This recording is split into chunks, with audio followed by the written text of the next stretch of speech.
Illinois gets set to take on the Gators of the University of Florida. And when you think about the Southeastern Conference and the Big Ten Conference, Lee, you think of tradition, you think of history, and you think of all the great players and coaches that have come through. You coached in the Big Ten. Let's talk about the differences in the conference's style of play. Well, the Big Ten is more power. The SEC is speed. Illinois has got something to prove tonight. In 11 bowl games between the Big Ten and the SEC has won 8 games. Illinois needs to win this one, not only for themselves, but for the Big Ten. Florida's been plagued by injuries. They lose all Southeastern Conference performer Trace Armstrong. He's out with a knee injury. That's bad news for Florida, but good news for Jeff George in Illinois. The Illinois quarterback was all-world when he came out of Indianapolis High School. He went to Purdue. He played well as a freshman. He's redshirted. He's matured. With John Mackovic as his coach, there's a lot of people think that he could be a Heisman Trophy candidate in the next couple of years. Meanwhile, the quarterback situation for Florida has been dismal all season. Lee, just 7 touchdowns in their last 7 games. And also an interesting statistic, the quarterbacks from Florida have not thrown a touchdown pass against a Division I-A team the entire season. They've got to do a lot better than that.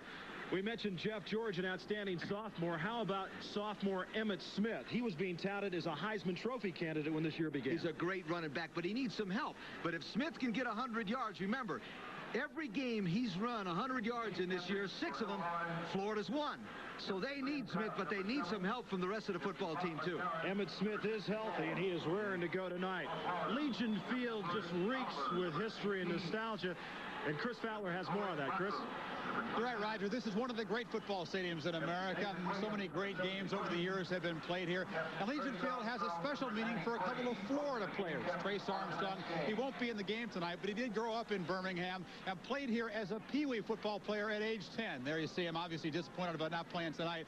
Trace was a fullback in Pee-wee football, weighing slightly less than his 270 pounds. And, of course, Emmitt Smith got his first start in college football here last year against Alabama and broke the Florida single-game rushing record with 224 yards. That's the game when he really exploded on the scene in college football.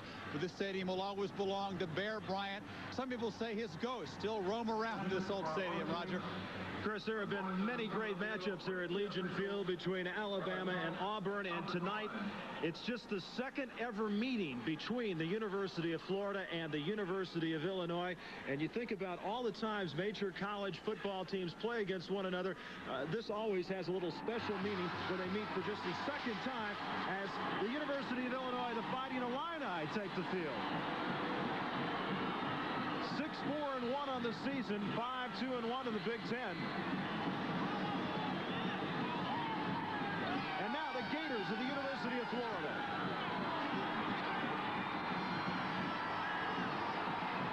They got off to that 5-0 start, finished at 6-5 and 4-3 in the Southeastern Conference.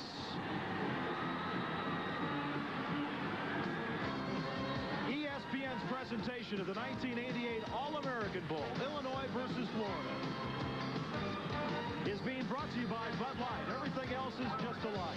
By Transamerica for insurance and financial services. The power of the pyramid is working for you.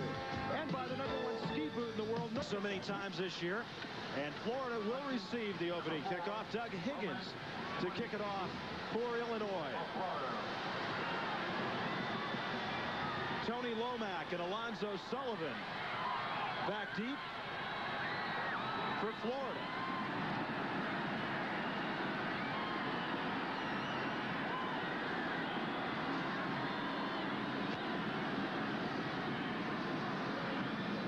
As we're set to go. First of 3 big bowl games this weekend for you on ESPN.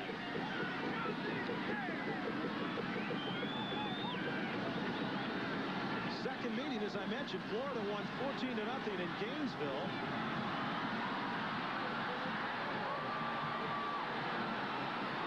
Short kick taken at the 15-yard line. That's Kerry Watkins. Watkins to the 44-yard line.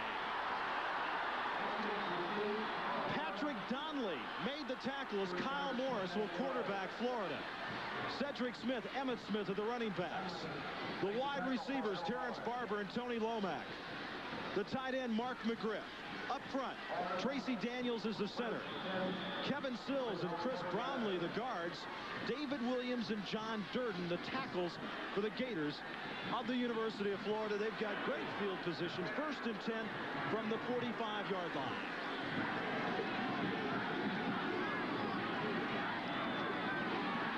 Man in motion is McGriff to the far side. Pitch back, Emmitt Smith. Emmitt Smith could go all the way. Touchdown, Florida.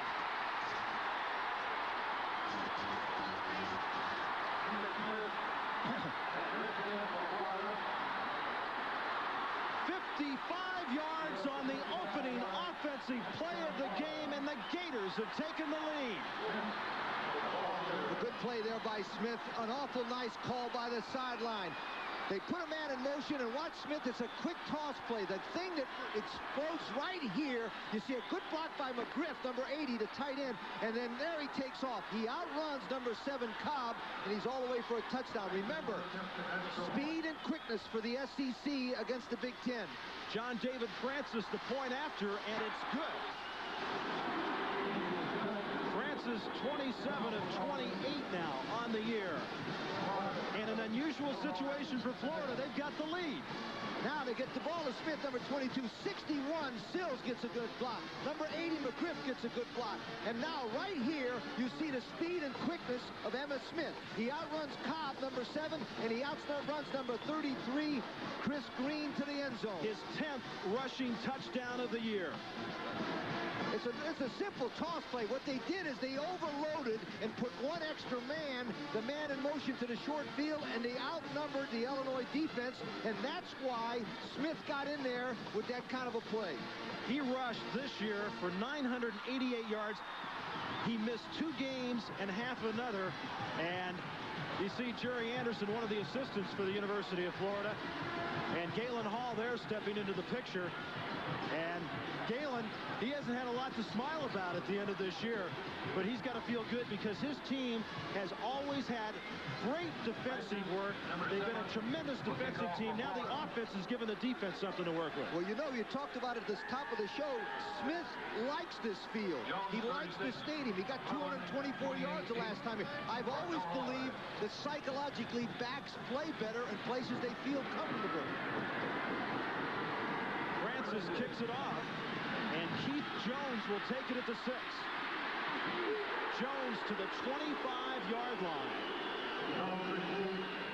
As we'll check out Illinois and Jeff George, their quarterback. In the backfield, Keith Jones and Mike Griffin. The wide receivers, Stephen Williams and Mike Bellamy. The tight end is Doug Amaya. The center, Kurt Lovelace. The guards, Tim Simpson and Joe Scabise. And Craig Schneider and Mark McGowan, the tackles for the Fighting Illini. And there's a look at 6'4", 213-pound sophomore Jeff George, who spent his freshman year at Purdue. 1st and 10 from the 25-yard line. They'll go right back to Jones. And he's to the 26 and doesn't get much. Rondy Weston there to make the stop as we check out the Gators. Brad Culpepper getting the start tonight at nose guard. That's because of the injury to Trace Armstrong, because Jeff Roth, the nose guard, moves to defensive tackle along with Rondy Weston. The backers on the inside, Pat Moore and Joey Nicoletto. Owen Bartrup and Huey Richardson on the outside. The corners, Richard Fain and Kerry Watkins. The safeties, Bill Lang and the great one, Lewis Oliver. 2nd and 9.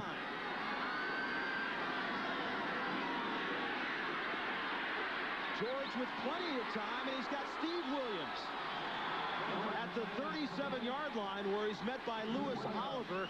12 yards on the pickup. It's important for a quarterback like George to start off with some success.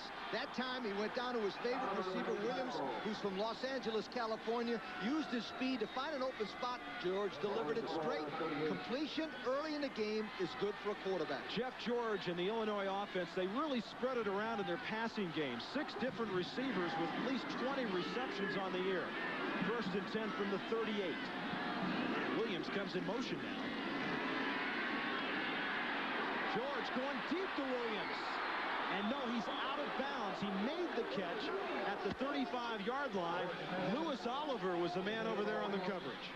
In college football, you must get at least 1 foot in. That ball was just a little bit to the outside. I would not be surprised if George and Makovic didn't come back to that play to Williams because he was wide open. The ball was just thrown a little bit too far to the right. Williams comes out of the game. Also, tight end Dan Donovan comes out right now on 2nd and 10. And look at this tight formation lead. They use this to spread and shift to try to confuse a defensive team. And that's what they've done. Both wide receivers to the top of your screen. And they hand it off to Jones. Jones gets little or nothing. A penalty marker down at the 35-yard line. Keith Jones is a 6'1", 207-pound senior from Rock Hill, Missouri. And motion is the call against Illinois. You know, Jones not only their leading rusher with over 1,000 yards, but also their leading receiver this year. He caught 13 passes in the Michigan State game for 119 yards, and that's in one game. That is something. Illegal procedure, 6 men on the line against the offense. Penalties declined. It'll be 3rd down. In some schools, that's almost like a career. He really caught the attention. This man, Jeff George, the 3rd game of the year. They'd lost to Washington State. They had lost to Arizona State. And they had Utah, which is a prolific passing team. And George really came to the forefront in that game. And then he just went on from there to have a tremendous season. 3rd and 8 now from the 40 as they go into the shotgun.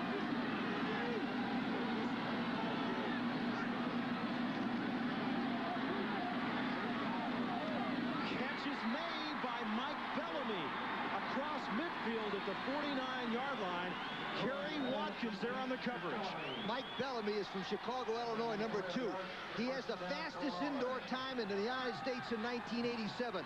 Watch him drive the man deep and come back. But the thing I like about that, watch the concentration. Watch his concentration. Did you notice the eyes right on the football with his hands? Watch it. That is an excellent catch and a tremendous play. Watkins was really playing off of him, Lee. Well, that's why, because he ran the fastest indoor time, 6.1 in a 60-yard dash in 1987. That's Jets. That's having some Jets behind it. 1st and 10. Call it the 48-yard line. Williams is in motion. And penalty markers down. Too much time taken by Illinois. So after that beautiful catch by Bellamy, they take too much time to get the next play off. Dead ball, delay of game, against the offense, still 1st down. What about the transition for John Makovic coming in from the professional ranks to the college ranks again? He'd been at Wake Forest earlier, but it'd been a long time, Lee. Yeah, but he told us yesterday at our meeting he'd like very much being back with the college football player. He doesn't have to worry about the agents. He doesn't have to be worried about one owner. All he has to do is worry about winning and doing a good job as an athletic director also. 1st and 15. Jones with the spin move back across midfield to the original line of scrimmage. Let's check out the defense right now for the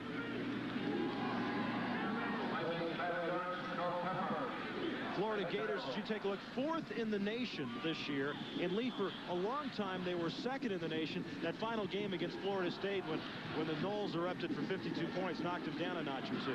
Coach Gary Darnell, the defensive coordinator, came from Wake Forest and did a very nice job with the Florida defense. 2nd and 10 now as both wide receivers split to the near side. Penalty markers down. This is a freebie as Jones cracks it to the 42-yard line. Joey Nicoletto was in on the tackle, but it's going to be offsides against the University of Florida. Take a look at Jones. Caught 46 passes for 374 yards. Rushed for over 1,100 yards. You see his ranking. And John Makovic mentioned an interesting thing to us about Jones yesterday. Makovic said, you know, he was a great kickoff returner. Offsides, defense, 3 play 2nd down. He was a great kickoff returner a year ago. As a matter of fact, ranked 5th in the nation, 1st in the Big Ten. He felt it was going to be too much for him this year, but he said, we were doing a terrible job on kickoff returns, so he put him back on about mid-season. 2nd and 5 now after a couple of penalties against each team. Just over 11 minutes to go. Do it every other game. I don't understand why. George going deep to Bellamy. just off his hands at the 5-yard line. Kerry Watkins, a junior from Pensacola, was back in the coverage. George has got an interesting release. He throws it three-quarter sidearm, and I had a quarterback named Babe Loffenberg who went on to play for San Diego Chargers that did the same thing. And the only thing I asked Babe to do was try to throw the ball so that we could catch him. I didn't care if he threw it underhanded or sidearm. The same thing with George. What you want to be careful, Roger, is not to change a young man at this point in his career.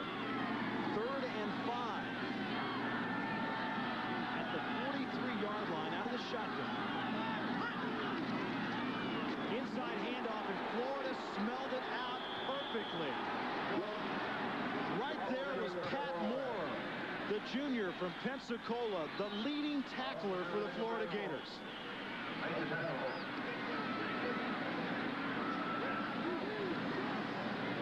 And that'll bring up a punting situation. That's Brian Menkhausen, a junior from Hazelwood, Missouri. 66 punts, 36.5 yards. Punting has been a problem for both teams this year, as Menkhausen will kick it from his 40. Low line drop kick. And Terrence Barber at the 12-yard line downs it as Romero Bryce was there on the coverage. There's a flag down. And the flag's going to be against Illinois. They'll probably make Illinois kick the ball because Illinois has had 4 punts blocked this year. So they might even try to go after another one. Well, the story on Menkhausen, he is a tight end. And Illinois didn't have a punter when Makovic got there because the previous coach, Mike White, didn't believe in giving scholarships to punters, place kickers, that sort of thing. On the offense, the replay 4th down. So Makovic put an ad in the student paper. He begged people to come out who could kick the ball. Finally, Menkhausen got the job, and he's done a pretty good, well, he's not done a great job, but he's done as good as he can do. Let's put it that way. Let's put it this way. He's the best they got, and that's better than having somebody else out there. Now from his 35-yard line. Oh, he got a good one off that time. And Barber at the 10. So they gained a couple of yards. 40 yards on the punt by Menkhausen. ESPN's presentation of the 1988 All-American Bowl, Illinois versus Florida, is being brought to you by the Florida Gators. Will now run their second offensive play of the night. Emmitt Smith took the opening handoff 55 yards. They've got it 1st and 10 from their 11.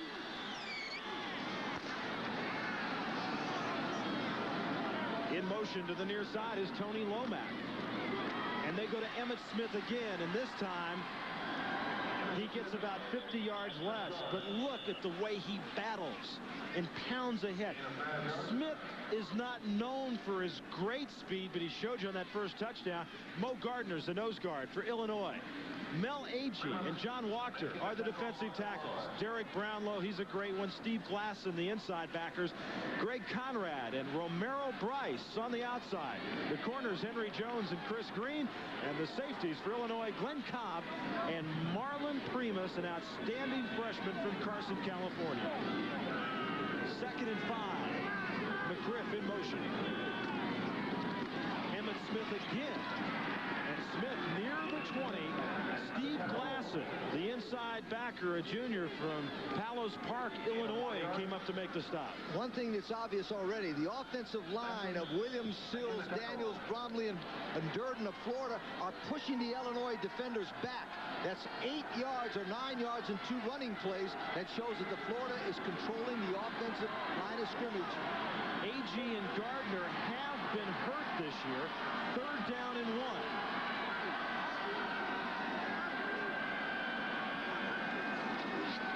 Emmitt Smith, he's got the 1st down to the 24-yard line. Glenn Cobb, a senior from Pasadena, California, a junior college transfer from a year ago, comes up to make the stop as Smith will go over to the sideline and take a breath. And they're not losing much when they bring in Willie McClendon to take his place. McClendon was the player of the year in Florida last year from Jacksonville. He's an outstanding player. 1st and 10 now for the Gators from the 23. McClendon is number 5. He's in the slot to the far side. They give it to the fullback, Cedric Smith, and he goes nowhere. He is stopped right at the line of scrimmage.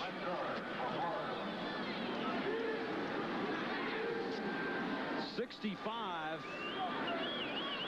One of the players in on the stop, that's Sean Turner. They go to the fullback this time, number 39, Cedric Smith, and 65, Turner came on a blitz, which means he starts on the outside and comes pinching down the line. He beat the Florida offensive line to the point of attack. Turner and Conrad will alternate at that outside backer position. 2nd and 10.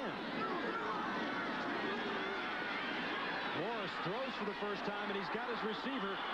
That's Terrence Barber, as Barber runs out of bounds at the 32-yard line. Chris Green on the coverage, and that's going to be just shy of a first down.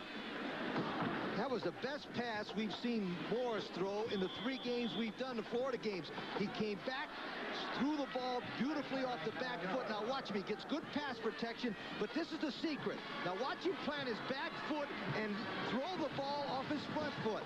A lot of quarterbacks will throw off that back foot and not get the zip on it. Excellent play by Kyle Morris, number 1. 3rd down and 1. Emmitt Smith. First down, Gators across the 35 to the 36.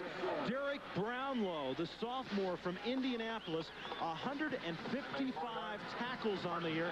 He's only 5'11", 229 pounds. Number 61, Kevin Sills. Number 73, David Williams. Number 52, they're all coming off the ball and really controlling the line of scrimmage. As Emmitt Smith gets the ISO play.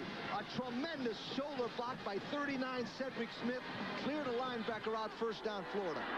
From the 37-yard line, Emmitt Smith trying to get outside, and he can't do it. Smith tried to get to the outside. Mo Gardner, the nose tackle, a sophomore from Indianapolis, and Mel Agee, who Lou Tepper, the defensive coordinator, tells us, and he coached Bruce Smith at Virginia Tech, tells us that Agee could be better than Smith by the time he's a senior. You think he's an athlete? He averaged 18 points and 20 rebounds while he was a high school basketball player in Chicago, Illinois, in the best league in the city. 2nd and 7.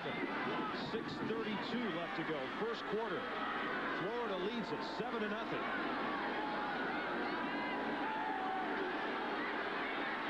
Morris has got Smith at the 44-yard line. Derek Brownlow, 48. Folks, if you've watched NFL football and you've seen Sam Mills of New Orleans, they say Brownlow is a clone of him.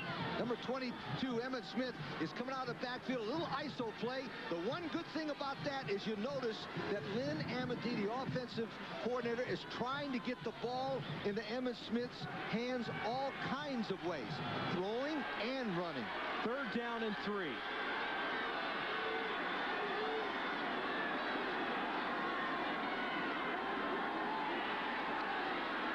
And they go to the tight end, McGriff, inside the 40 to the 37-yard line. Henry Jones makes the stop on a beautiful play action. And they find the tight end, McGriff, with just his 21st catch of the year. Nice little fake to number 5, McClendon. But watch Morris again. Notice how he's throwing the ball off his back foot where he gets him zipped. Number 20, McGriff, whose dad was a great player at Florida, came across wide open because the play action fake throws the linebackers to the inside. 19 yards on the reception. And for Florida, 1st and 10 from the 36-yard line.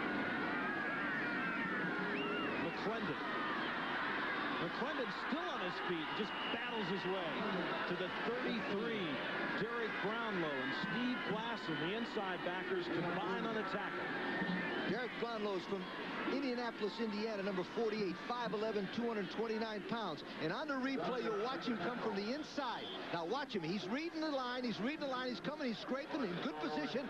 Now he takes on one of the blockers, number 61, Sills, and makes the tackle partially. But the reason why he didn't make the great play is because 61 Sills got into his body. A Butkus finalist, the youngest Butkus finalist, the only sophomore of those Elite 12. As Barber comes in motion to the near side on 2nd and 7. And here comes McClendon, and he is stuck behind the line of scrimmage. Mo Gardner, the speedy nose tackle, the sophomore from Indianapolis, another Indianapolis player. There are 8 of them on this University of Illinois football team. Mo Gardner is, as you said, 6'2", 258, a sophomore. Watch him pursue inside out. They think he could be the best lineman in the Big Ten within the next 2 years. The reason why he's such a great lineman, he's got tremendous feet. He can jump over those blockers and get to the outside. A.G. Gardner and Walker, all sophomores, the front 3 for Illinois. 3rd and 7 for the Gators. And on the far side, the pass was intended for Tony Lomax. Henry Jones had the coverage, and that'll bring up a 4th down for the University of Florida.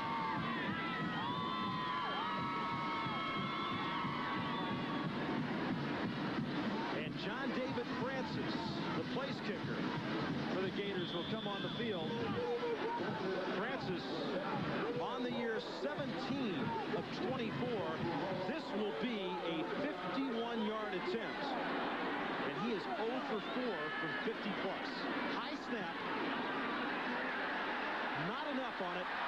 And that kick comes up short. He had it between the uprights, but it came up short. 3:40 to go.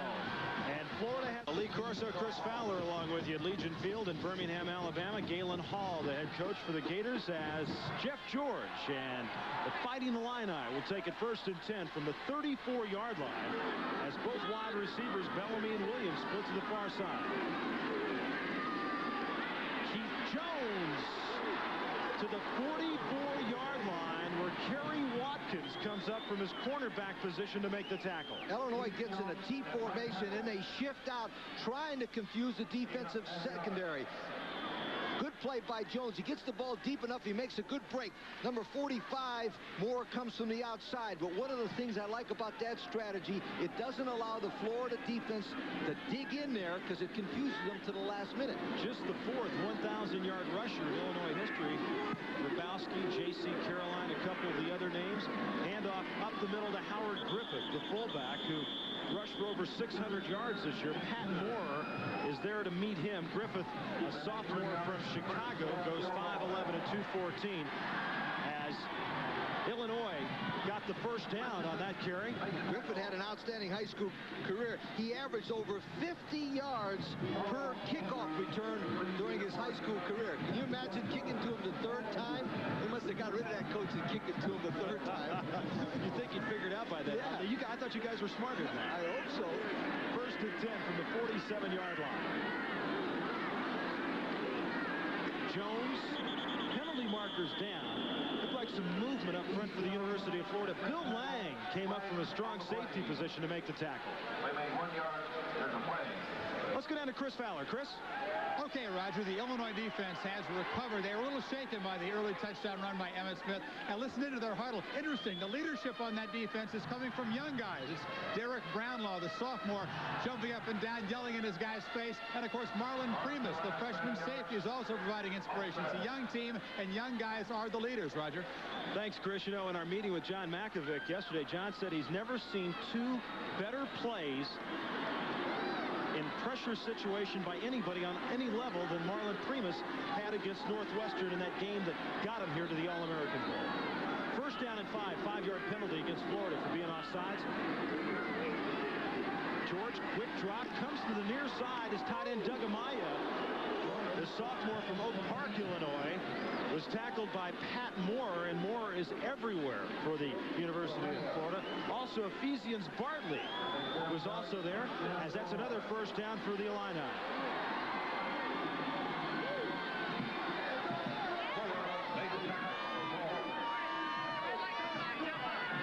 That's Chris Fowler's fan club down on the sidelines. You didn't know that, did you? I didn't think so. I do now. Jeff George, 3 of 5 for 30 yards. 1st and 10 now at the 41.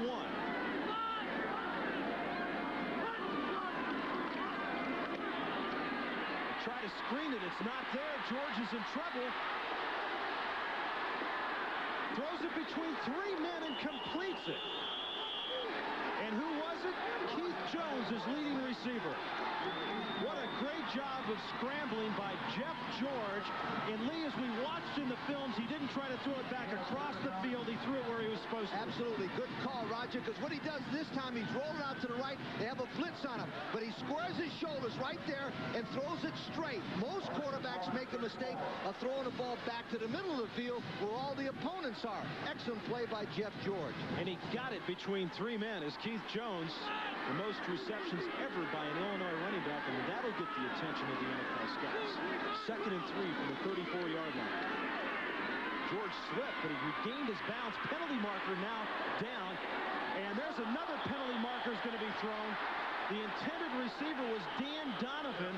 Watkins grabbed his jersey because Donovan had him beat. There's going to be a holding call and a pass interference call. And what'll happen, they'll redo the play. If there's 2 live ball penalties, you redo the play. If one of them's a dead ball penalty, then you do both penalties. This will be no play, do it over. We have holding on the defense, holding on the offense. Penalties all set. We'll replay 2nd down. That should be a song. Holding on the defense, holding on the offense, reset, and it'll be another 1st down. One of the reasons you get holding right there on the left side of your picture, you'll see number 68. Snyder got a hold of number 96, Roof, and what he does is he actually just pulls him down like a takedown. One of the things you teach the offensive lineman, if you're going to hold, you never hold a guy on the outside. Sneak up underneath and grab him by the numbers. That's good advice, all you young offensive linemen out there from Lee Corso. 2nd and 3 from the 34 as they replay the down. Now they'll screen it to the near side. Griffith still on his feet. Griffith to the 26-yard line, and that'll be an Illinois 1st down. Lewis Oliver came over to really stick him on the near side, and Illinois wanted a penalty. They thought it was a late hit. It was probably wanted a penalty because it was a hit that was too hard. Number 18, Lewis Oliver, is a man playing with a bunch of boys. Watch this shot right here. Wow, does he hit him? Is that a good hit? Oh, is that a good hit? He's 6'2", 222 pounds, all man from Belle Glade, Florida. You see Griffith is checking his chin out to see if it's still there. 1st and 10, though, for the Illini. 37 seconds to go, 1st quarter. George has got to scramble again. Boy, dangerous pass right there. The intended receiver was Doug Amaya. Kerry Watkins on the coverage as George has had to do a lot of scrambling here in this 1st quarter. 30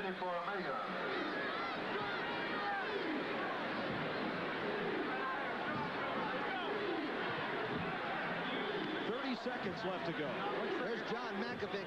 In his left hand, he had the checklist. John Mackovic calls his plays for the Illinois offense. Lou Holtz does the same for Notre Dame. Marty Schottenheimer used to for the Cleveland Browns. Well, he used to. That's exactly right. That's the difference between pro ball and college. 2nd and 10 from the 25 as they give it to Jones. Keith Jones down to the 11-yard line and close to another 1st down.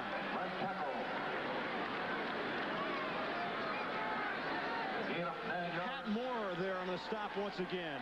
And they're looking over to the sideline. Do they want to call a timeout right now with 10 seconds to go? Is the wind a factor at all? Jones says, no, it's only the 1st quarter. We don't need a timeout. And that'll end the 1st quarter from Legion Field in Birmingham, Alabama, with the Florida Gators behind the 55-yard touchdown run of Emmitt Smith, leading Illinois. We're back with you at Legion Field in Birmingham, the 12th All-American Bowl, and Florida with a 7-0 lead, but Lee, Illinois getting ready to punch it in. They're at the 16-yard line. They like 3 tight ends on this situation. If they're in the I formation, you can watch for 36. If they shift from the I, keep your eye on number 29. 3rd down and 1. Didn't get it. Keith Jones didn't get it.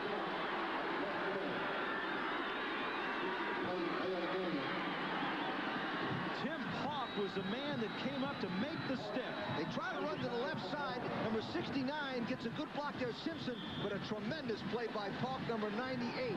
That went against their theory. Now it's 4th down. Let's see what they do. Usually on 4th and 3rd down and short yardage, they like to go the right side of the number 65 this time. Greg Turner is checked into the game, number 39, on 4th and 1. Amaya comes in motion, and they give it to Turner inside the 10. That's a first down as Pat Moore and Richard Fain made the tackle, but they did a little counter that time, and Turner, with only 12 carries coming into this game, gets the first down. Number 39 makes a great play, but number 64 was a secret on that play. Mark McGowan. That's where they should have gone the last time. He's the best blocker they've got. Watch him. He clears out the right side. And there's Turner running for a first down. Good call because they went to what they do best and forgot about playing against Florida. Turner, a senior from Galesburg, Illinois, stays in the game on 1st and goal from the 8-yard line as George nearly has it picked off. Richard Fain was one of the men over there on the coverage, and also 29, Owen Bartra, who looked like he might have gotten a piece of the football. The intended receiver was Mike Bellamy. They went to Bellamy, number 2, because he's their clutch receiver down the goal line. In fact, he's the gentleman that caught the ball against Indiana in the left-hand corner to win that ball game. Bellamy with just 2 touchdown catches on the year, as it's now 2nd down and goal from the 8-yard line as Amaya comes in motion to the near side, and they hand it off inside. Jones had the end zone in front of him, and he stumbled and fell at the 2-yard line.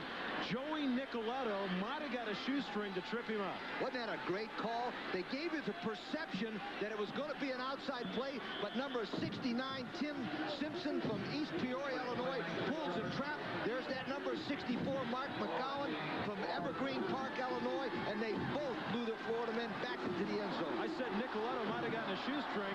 Well, he was the man that was being blocked and was the closest man to where Jones fell down. 3rd down and goal from the 2-yard line.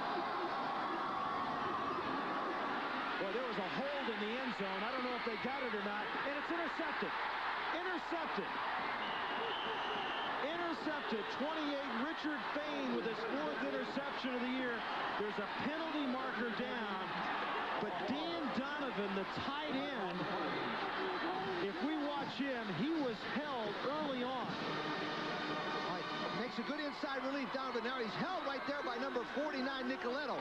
I'm not so sure, Roger, they saw that. I'm not so sure they're not going to call a face mask on number 85, Donovan. But he was held. George made the critical mistake. When in doubt, throw the ball out of bounds. Never throw the ball into the end zone across your body. George was looking at him all the way, and when he was held up for just that moment, George hesitated and then moved out a little further and tried to force it in there. And Fain with his 4th interception. Have a face mask on the white team after the interception. It'll be first down, orange team.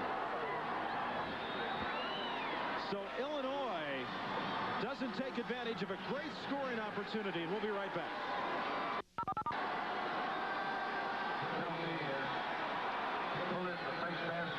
The other Big Ten Southeastern Conference matchup on New Year's Day night. Bootleg by Jeff George. He's trying to get the ball to Donovan, number 85. Fain, number 28 from North Fort Myers, Florida, is in good position, but George made, and there's the face mask by Donovan, number 85. The mistake that George made here is when he rolled out, he threw the ball back across his body where the opponents were. We made a point of that. He did a terrific job about 5 minutes ago of not doing that. So Illinois with an excellent opportunity. The interception thrown by George, his 9th of the year. And now 1st and 10 for the Gators from the 25-yard line. And they go to Emmett Smith. And Smith goes to the 26, a gain of about 1, as Mo Gardner is in on the tackle one more time, and also Glenn Cobb, the strong safety. Now, they made a change in their secondary, which was a big key for them, Lee, this year. They moved Cobb, from free safety to strong safety, and they really helped themselves because they brought Primus in, number 16. That time, you'll notice that Gardner had quick enough feet that he could get along the line of scrimmage and still catch Smith from the backside. Emmett Smith, 7 carries, 75 yards. We're just underway, 2nd quarter from the All-American Bowl in Birmingham. That pass was deflected, and it's picked off. Steve Glasson with his 2nd interception of the year brings it back to the 30-yard line, but that pass was deflected at the line of scrimmage. number 1, runs a little bootleg action. He gets good pass protection, but there the man deflects it. Brownlow, number 48, must have been blitzing because that's not his area. So he blitzed, and number 41, Glasson, gets to the hole. Now watch it. You're right, Roger. He must have been in an outside blitz because he shouldn't have been in that area. So an interception by Illinois. And they've got it 1st and 10 at the 30. Jones could go all the way. Touchdown, Illinois.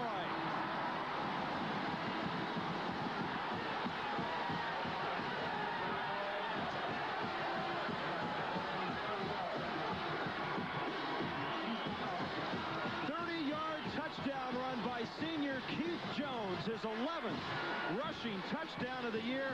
And isn't it ironic, after the turnover, the first play, Lee, how many times that happens? You'll notice they have an unbalanced line, and this is what happened. They outnumbered Florida by shifting and caught them and outflanked them. That's why no one touched them, because they got Florida out of position by shifting, and Jones goes all the way. Doug Higgins to attempt the point after. He's a perfect 27 of 27 this year and make it 28 of 28. 12:05 to go first half. We're tied at 7. Of the 1988 All-American Bowl, Illinois versus Florida, is being brought to you by the new generation of Oldsmobile. Step into the future now at your Oldsmobile dealer. And by the U.S. Army. Learn how to get an edge on life. Be all you can be. Roger Twyba, Lee Corso, Chris Fowler with you at Legion Field in Birmingham, Alabama. Doug Higgins to kick it off the Fighting Illini. We've got 2 tremendous touchdown runs by Emmitt Smith and Jones for Illinois. Short kick this time. And Tony, make that Emmitt Smith who's back there. 23 yards on the return, and a little scuffle there as Glenn Cobb came out to make the tackle. On the replay of the touchdown, notice there's 3 men on the left side of your screen. That was the unbalanced line. No one touches Jones. The reason why they don't touch him is that Illinois shifted and outflanked and outnumbered the Florida defense, and that's why it went all the way. Interception, 30-yard touchdown run. Glasson the intercept, Jones the run, Fain the interception in the end zone, and a 55-yard touchdown run by Emmitt Smith. 1st and 10 at the 34-yard line for the Gators of the University of Florida, and Emmitt Smith is stuck behind the line of scrimmage. Mo Gardner on another tackle. 6'2", 254, a sophomore from Indianapolis, who came into this game with 68 tackles, and he's been on a half a dozen already tonight. Illinois does a good job of recruiting at Indianapolis because it isn't very far to drive from Indianapolis to Champaign. And if a kid doesn't want to go to Indiana, Purdue, or Notre Dame, it's the closest school. 2nd down and 14. Pitch back to Emmitt Smith. Smith just ducks his head and gets to the 35. Let's go to Chris Fowler. Chris? Okay, Roger, the big guy here is the former #1 pick out of Auburn. Andre Bruce now plays with the Atlanta Falcons. Why do all you old SEC guys stick together? Well, mainly because we went to high school together. I played with them, I played against them, so it's like a family. So you're rooting for Florida tonight. You love a good defensive game. Oh, yes, definitely. I see Galen is letting his inside backers roam and it's helping them a lot. You said he only watches the linebacker to the football game, Roger. Back to you. And why not? He's a great one. 3rd down and 10. Kyle Morris with all day. He goes to Emmitt Smith on the near side. It's a bad pass. Had plenty of time to throw it. And Florida sputters.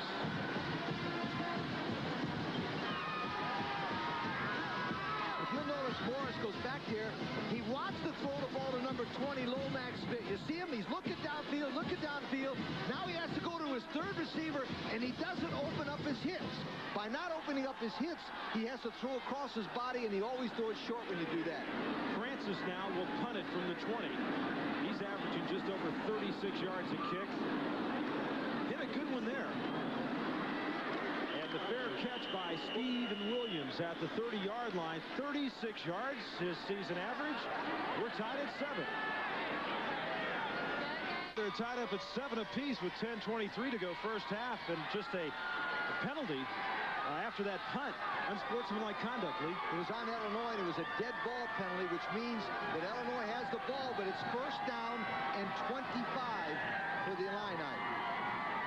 Good crowd here tonight at Legion Field in Birmingham, Alabama for this 12th All-American Bowl.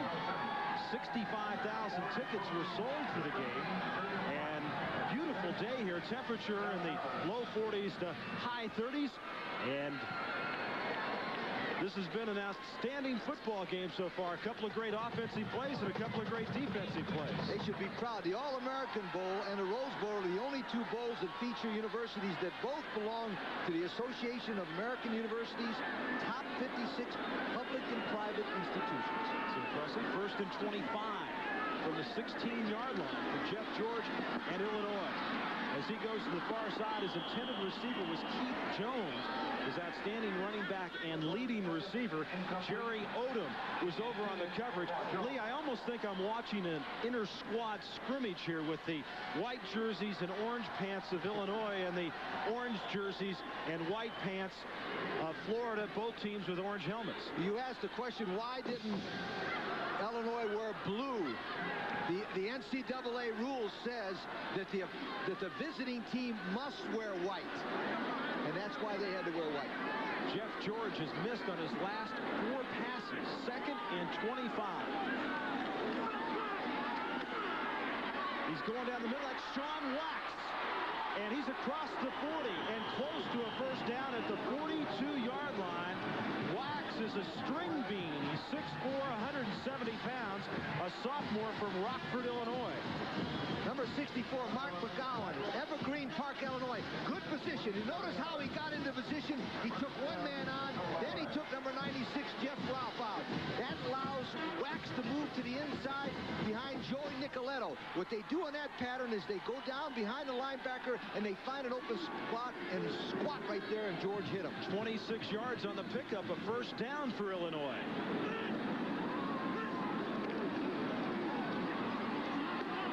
Jones, he just leaps over people to get to the 48-yard line where Joey Nicoletto, a senior from Tampa, makes the tackle. Keith Jones is a type of back who this year, Lee, not only became the most versatile back in the Big Ten, but really started to attract a lot of attention from pro scouts because of all the things he can do. One of the things that pro scouts look for in a running back is what he does without the football. And he does a good job of blocking and also faking, and that's why he's so high on their list. 2nd and 5. That's Hartley, the tight end in motion. Inside, they give it to Jones again. And Jones is right at midfield. He's going to be a couple of yards shy of the first down. Jeff Roth, 96, makes a tackle. I want to ask you about Jeff Roth. He's been the nose guard all year for the University of Florida. Now he moves to the outside. What kind of adjustment is it for him? It's a tough adjustment to play. In fact, it's a much tougher position to play on the nose than it is the tackle. But what they must have done is had enough time to practice him. I never liked to make 2 moves. When you move Roth outside, you make 2 moves. He moves from his original position and you move another man in. I would have rather seen Neely come in and play for Armstrong. 1 move. 3rd down, let's call it a long 2, nearly 3 yards. Quick pitch to the outside. Griffith has got the first down at the 45-yard line. Nicoletto once again on the tackle, and now we're starting to see Illinois put some drives together and grind some things out. Illinois is doing something right now that Florida has problems with. They're moving the ball around. They're throwing the ball in the flat. They're running a little screen. They're throwing the ball in the middle. They're running to the outside. And unless Galen Hall's defense does something, takes a calculated risk, which could blow the game wide open, Illinois is going to continue to move the ball. 7:53 to go, first half. 1st and 10 at the 45-yard line of Florida. The blitz that time. George gets it away. Nearly intercepted. Kerry Watkins had it right in his hands and couldn't hold on to it. But a lot of pressure that time, Lee, as you just mentioned. They needed to take a chance, and they did. Pat Moore was one of the players who was coming hard on that play. The reason why we call the time for a blitz is because they could see Galen Hall with his defensive coordinator, Gary Darnell, could see that they were getting outmatched. So therefore, you have to take a calculated risk. A very fine call from the press box. George 6 of 13 now for 71 yards. It's 2nd and 10 from the 45. George in trouble again, and he's dumped. Jeff George with a lot of pressure, and getting to him back there was number 98, Godfrey Miles, and also Jeff Roth, 96. Miles is a sophomore from Carroll City in Miami. Miles, number 98, played strong safety and free safety against the Florida State Seminoles, the game we had. Talk about a versatile athlete. He's up there rushing the passer right now. Notice he's got that little extra speed and quickness that can close the gap real quick on George. It looked like Jeff George was faking a screen to the left and trying to come back to maybe a tight end screen on the right. It wasn't there, and they're faced with a 3rd and 22 now.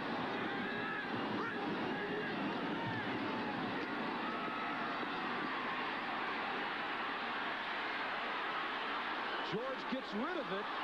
It hit the hands of the intended receiver. That was Howard Griffith, but it was way short of being a first down, as Miles was once again putting some pressure on. And that time, after you get to a quarterback once, then you start making him think about things a little more. Interesting. Number 90, Richardson. The outside linebacker is also in there. Number 98, Miles, and 98, Richardson are not the biggest Florida linemen, but they're the quickest. Florida has made a move to the quick defensive lineman and not the big lineman now that Armstrong is out. Menkhausen standing at his 28-yard line. And Terrence Barber is back deep for Florida. That's a low line drive kick. And Barber takes it at the 20, but he can't get outside as Illinois with good coverage. Matt Pater, a junior linebacker from Park Ridge, Illinois, was the first man down to hit him, as we're tied at 7 in the All-American Bowl. They know when the camera comes on. Illinois and Florida tied up at 7, 6:37 left to go. First half, and the Gators have it 1st and 10 from the 23-yard line. Haven't really been able to do anything with it offensively since early in the first quarters. Kyle Morris hands it off right up the middle. That's Dexter McNabb, a freshman from Bethuniac Springs, 6'1" and 232 pounds, who gets just a couple, as John Wachter, sophomore from Wheaton, Illinois. They list him at 248, but number 99 goes more like about 230. Wachter's an interesting story. He started off as number 42 as a linebacker, moved to number 80 as a tight end, and now he's number 99 as a defensive end. 2nd down and 7.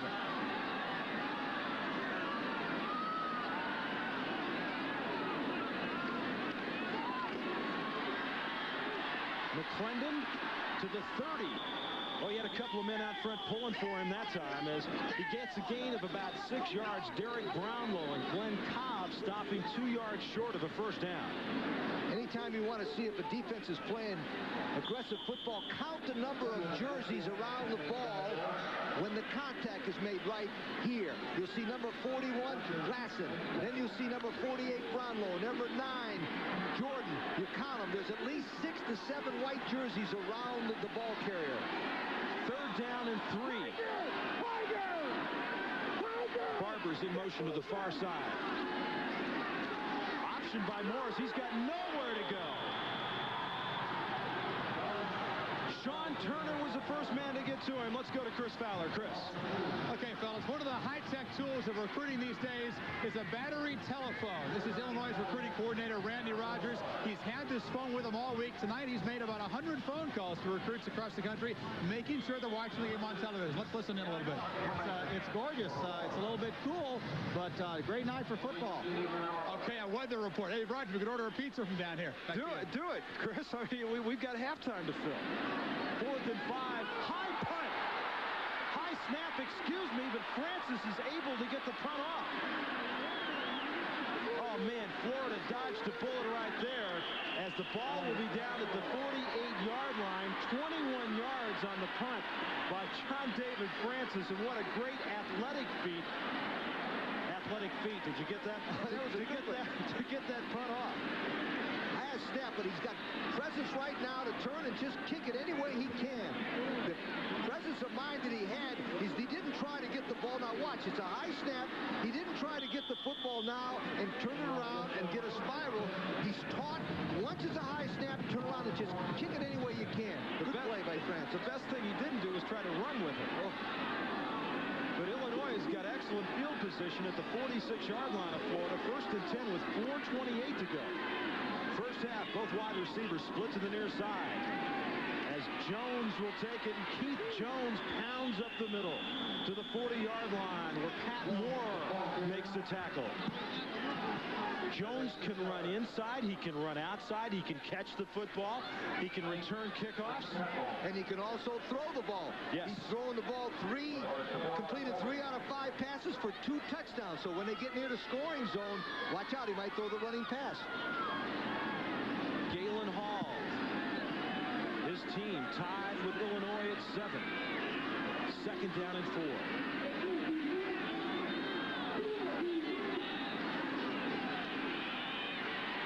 George with that sidearm toss and incomplete. Oliver came up on the coverage. There's a penalty marker down as the intended receiver was Doug Amaya, the tight end. And look at Lewis Oliver. Where the penalty is, you can watch for holding. Oliver, 6'2" and 225 from Belle Glade, Florida. He's a tremendous athlete, but now watch, he's watching George's eyes. He's free. He's what they call a robber. Still 2nd down. Which means a robber in football terms means he can sneak around and steal the ball anytime he wants to. He doesn't have an assignment. And was a walk-on, a true walk-on at the University of Florida. He's done one thing, though. He's been an All-American for 2 years in a row. That's the first time a Florida defensive player has ever done that. It's quite an honor. Penalty was against Illinois. 2nd down and 14 now, so a 10-yard penalty against the Fighting Illini. 3:43 to go, first half. George trying to screen it out or swing it out to the side. The intended receiver was Stephen Williams, and once again a lot of pressure applied to Jeff George. Jeff Roth was one of the men in their 96, but what are they trying to do? They tried to do that play a couple times, and the Florida pressure's been too much for him. They've called a screen at the wrong time because it's man-for-man coverage when you blitz.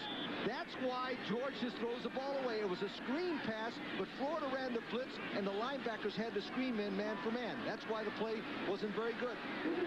3rd down and 14. Jeff George, who's playing for his 3rd coach in 3 years, started at Purdue. Leon Burnett was there. Then, of course, came to Illinois, Mike White, and now John McAfee. So it's been an experience for him. Lots of pressure that time. George can't elude it. Huey Richardson was the first man that got to him, and then Jeff Roth came in to finish him off. Defensively as well offensively. When you're doing something that's doing well, keep doing it. They're blitzing again. Here they come. See the linebackers? 45 more is coming. All of them are coming. He tries to throw a little quick pass again, but man-for-man's coverage stops him, and Roth, number 96, makes the tackle. And Menkhausen will come in to punt it from his 22-yard line, and Terrence Barber standing at the 30 for Florida on 4th down and 27, and he barely got that one off. Penalty marker goes down. A penalty marker is down, and Menkhausen was roughed. If he was roughed, it's an automatic 1st down and a 15-yard penalty. If he was run into, it's only 5 yards.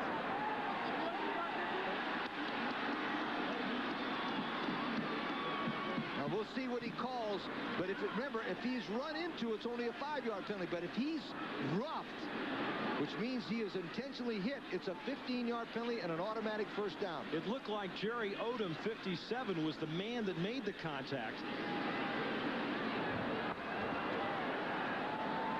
We have personal foul, roughing the kicker against the defense. That's an automatic 1st down. Boy, what a tough one. Automatic 1st down. The reason why they're trying to block this, as I mentioned before, he's had 4 punts blocked. I think that's a good call. He ran into his head, which is a penalty, but think it was a good call on the Florida defensive people to try to make something happen. You're saying that the official made the right call? That was roughing? Yes, and I'll tell you that why. Wasn't running into the kicker. Well, the reason why it was roughing is because when he hit him with his leg way up, he's in the most dangerous position in football, and they protect the kicker. 1st and 10. 48-yard line of Florida. 2:50 left to go, first half.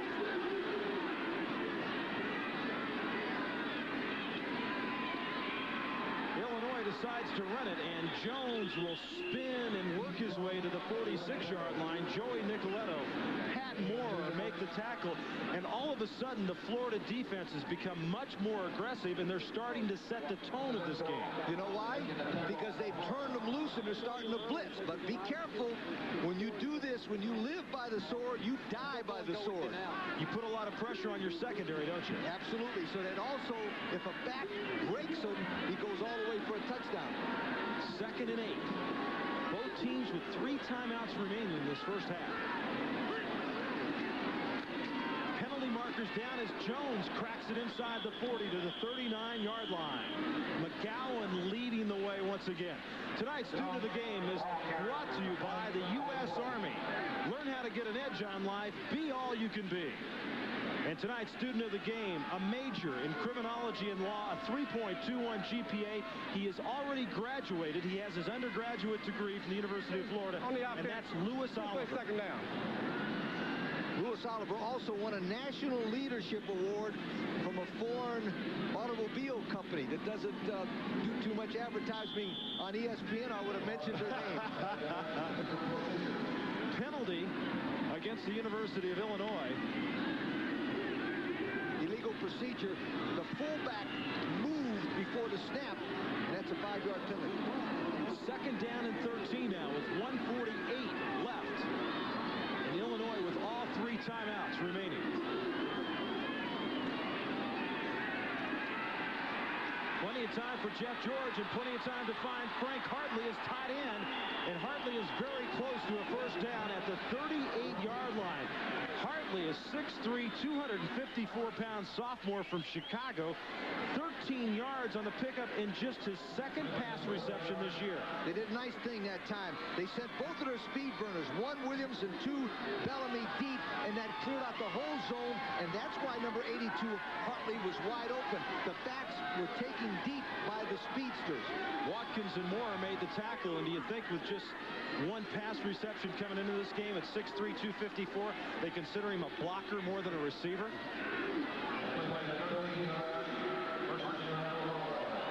And that was enough for the first down, so Illinois has a 1st and 10 at the 38-yard line with 1:32 remaining. And interesting, you notice how John Mackovic has kept all of his timeouts. He has 3 left.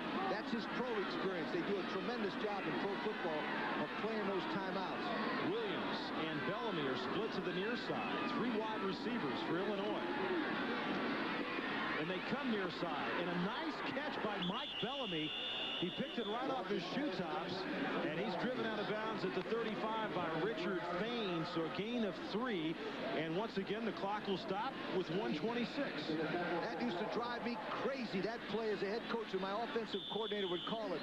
You had to block everybody perfect. The quarterback had to throw the ball 37 yards down the field. The guy makes a great catch, and it's 2nd down and 7. Let's get something for it. If you're going to take too much work, right, for that little yardage. For 3 yards. And too much risk. You're not kidding. 2nd and 7. Halfback pass. Broken up at the goal line. Beautiful defensive play by Richard Fain and Lewis Oliver as Keith Jones, who's already thrown a couple of touchdown passes this year, nearly had another. Just like we thought. But I tell you what, Florida did a good job of scouting him. There's number 18, Oliver. He was ready for that kind of a play. So was number 28, Fain. Scouting them means that they know in this area, the 35-yard line, which they call the red zone, this is where they like to throw the running pass. Excellent play by the secondary of the Florida Gators. Sean Wax was the intended receiver. He'll split to the far side right now, along with is Stephen Williams. Bellamy to the near side on 3rd and 7. Here comes Florida, and great pressure that time by the Florida Gators. They were bringing the backers one more time, and the pass goes incomplete. So Florida really starting to blitz here in the latter stages of the first half, as Tim Pauk was the man coming hard once again, and Menkhausen, the punter, will come in on a 4th and 7 at the 35-yard line. Florida will not rush the kicker this time, I'll bet you. 1:14 left to go, and remember, Florida has all 3 of their timeouts.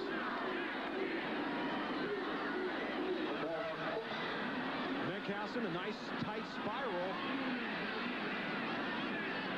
And a beautiful job by Brian Menkhausen as the ball is down at the 3-yard line, 32 yards on the punt at halftime here at the All-American Bowl. The Russell Athletic Corporation, their involvement in this event, the Children's Hospital of Alabama, the Alabama Reunion, and halftime statistics and highlights. Chris Fowler, Lee Corso, and myself will be here with you at halftime at the 12th annual All-American Bowl. And I'll tell you, the Russell Athletic Corporation really supports this event with scholarship monies. Chris will have more on that. And, of course, the hospital involvement here. 1st and 10 at the 4-yard line. Emmitt Smith, and not much room as he gets across the 5 to the 7. The way the game has been going right now, it would probably be a smart move by Galen Hall to let the clock run out.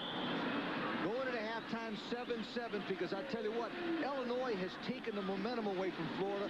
Florida must blitz to keep in the game. But Illinois is going to take a timeout with 47 seconds remaining.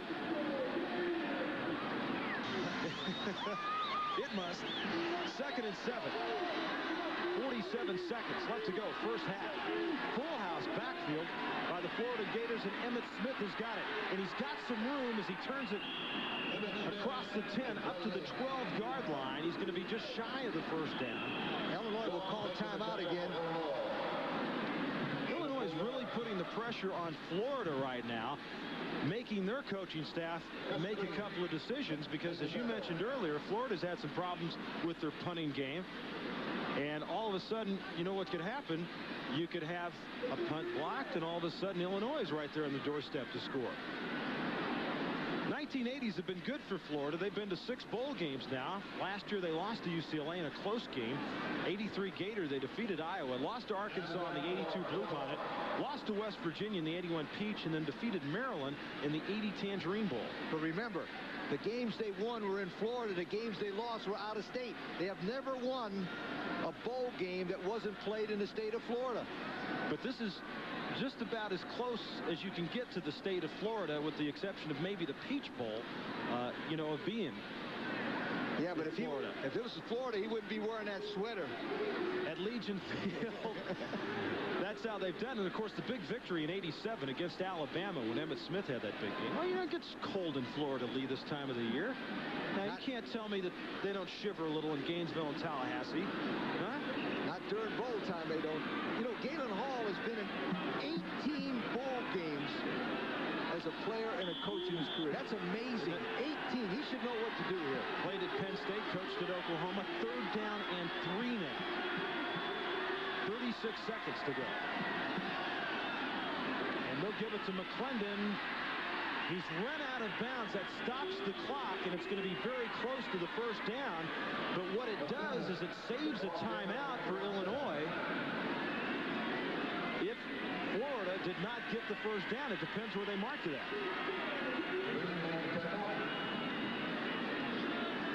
Galen Hall is beside himself. He just said, thank you very, very much. Because I'll tell you what, if by chance he would have saved that timeout and ran out of bounds and not made the first down, his heart would have stopped. Now they can't run the clock out and get out of here with a 7-7 tie. So first down for Florida, 31 seconds remain. I don't know, why not throw one up? No way. No way. They'll intercept and run it back, kick a field goal, go down 10. Just toss it out there. That's it. McClendon again, and he's going to run out of bounds again. to do that either, do you, Lee? No, sir. And that's why Galen Hall is shaking his head. Now, McClendon is a young freshman, will learn better, but what you try to do in this situation is, forget it. Don't give it to McClendon anymore. Just take the quarterback and drop on one knee. Then you don't have that problem. Jelian Brown forced McClendon out of bounds on the far side. 26 seconds remain. Illinois still has one timeout remaining on 2nd and 9.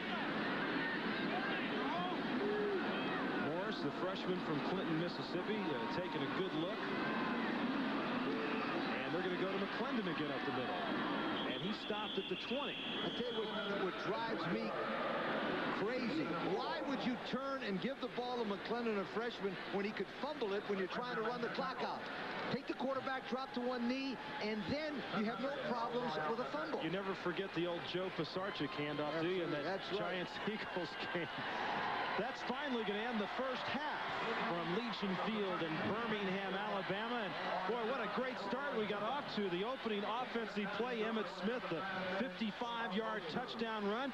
Illinois getting ready to pound it in. Pass intercepted by Florida in the end zone. Illinois came back with the interception. And then Keith, as Florida and John David Francis will kick it off as we start the second half. And Jones bobbles it at the 3, up to the 20, still running to the 24-yard line, where for the Florida Gators it was 53 Brent Ellis. Plus yardage in gray, minus yardage in red, and the scoring drive in the yellow. You'll notice what they have good movement of the football most of the time. They didn't get stopped any times. But the secret to Illinois is the fact that they move the ball around a lot better than Florida. They move the ball up and down the field also. 1st and 10 for the Fighting Illini at the 23-yard line as we're underway second half of the All-American Bowl. Both wide receivers split to the far side. They hand it straight up the middle. That's Howard Griffith, the fullback, who gets across the 25 to the 26. Jeff Roth, the left tackle, and Brad Culpepper, the middle guard, make the stop. Now, Roth started at middle guard all year, but when Trace Armstrong had the arthroscopic surgery, Roth moved out to Armstrong's spot at left tackle.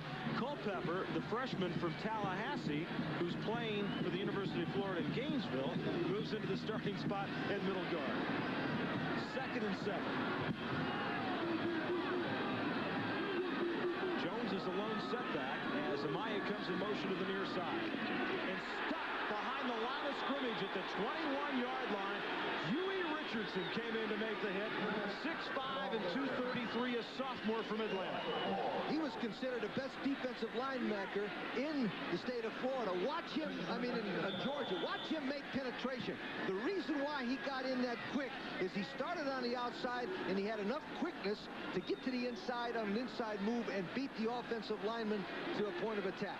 3rd down and 11 now for Illinois as George will work out of the shotgun. They try to screen it to the near side. Dangerous pass right there. Keith Jones, the intended receiver.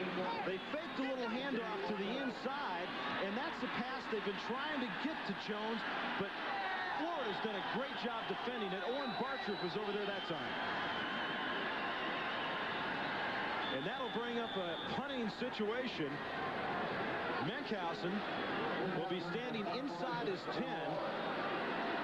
And Terrence Barber will be back at the 44-yard line.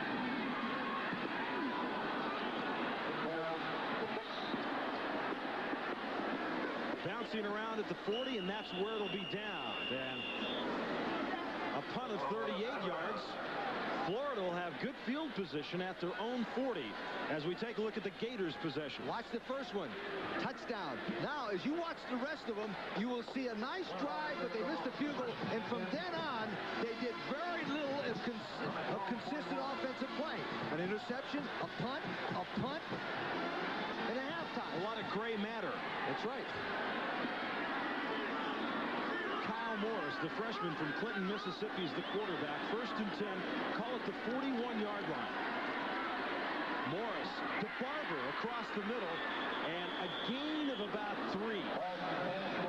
That is is a pass that Morris has not completed tonight, and that is a pass Morris has had problems completing all year. What they do is they take all the wideouts and send them deep, and they'll run an inside pattern with the outside man. That time he completed a pass for 6 inches. They're going to bring it back actually and spot it right at the 41-yard line. Call it a gain of 6 inches, I guess, right? Barber caught the ball at about the 43, but ran backwards, as you see the stats on Kyle Morris. Emmitt Smith on the near side. He's got a block, and Emmitt Smith's got some room across midfield to the 46-yard line, where he was met head-on by Chris Green. Nice call from upstairs. This time they fake the ball to him, and then they'll throw a little bit of a tailback screen. Watch him slip out there. He gets a good block by number 72, John Durden, right there. And number 52 probably gets a good block, and he lowers his shoulder and smashes into the guy. He's a very, very elusive ball carrier, but I like the idea of Florida getting the ball to him by throwing it to him also. Emmitt Smith and Florida. 1st and 10 as Smith has it. Across the 45 down to the 43-yard line is Emmitt Smith. And a gain of about 5 as Steve Glasson, an inside backer, made the tackle. You know, Emmitt Smith just caught 10 passes this year, as Florida just had an awfully hard time throwing the football after Stacy Simmons suffered the knee injury. Emmitt Smith's such a great player. He's the first Florida player ever to make All-SEC his first 2 years at Florida. 2nd and 5 from the 42. Morris intercepted.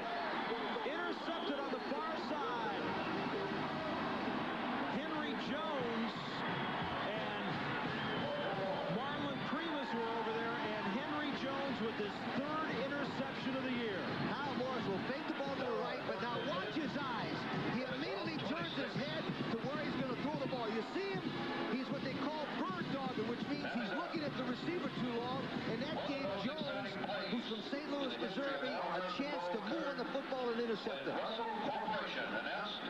This presentation of the 1988 All-American Bowl, Illinois versus Florida, is being brought to you by Isuzu, the first car builders of Japan, and by the U.S. Armed Forces. It's a great place to start. Roger Twyla, Lee Corso, Chris Fowler with you at Legion Field in Birmingham, Alabama, tied at 7. The 3rd pass interception of this game. And Illinois has it 1st and 10 from the 26-yard line.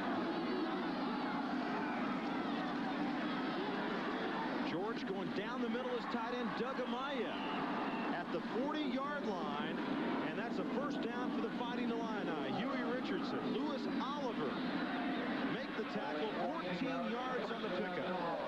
That time number 45 Pat Moore blitzed, and number 29 Griffin picked him up, and they threw the ball exactly in the spot that number 45 Moore should have been if he'd have dropped. Excellent read by George, the quarterback.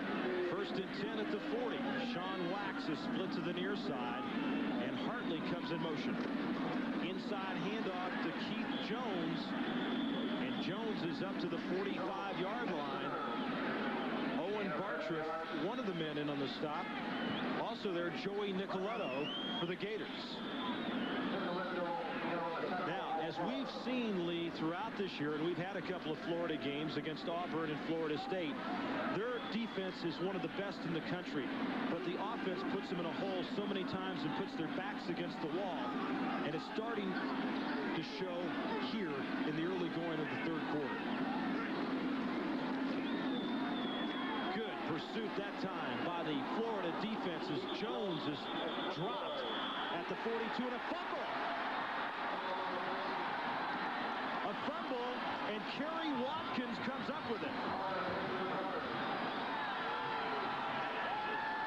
Keith Jones fumbled the football. Good penetration that time by the Florida defense, and the turnover goes to Florida. Number 90, Huey Richardson, comes from the outside. You'll watch a streak right to right-hand side of your picture. You see that? That was Richardson. He's the gentleman that caused the problem, and then their number 45, Moore, knocks the ball loose, and it's a recovery for Florida. Looked like like it might have been Nicoletta who got to it first. Nonetheless, it's good field position at the 43 of Illinois for the Florida Gators. They'll reverse it. Barber is going to throw it. Terrence Barber going to Lomack, and he drops it.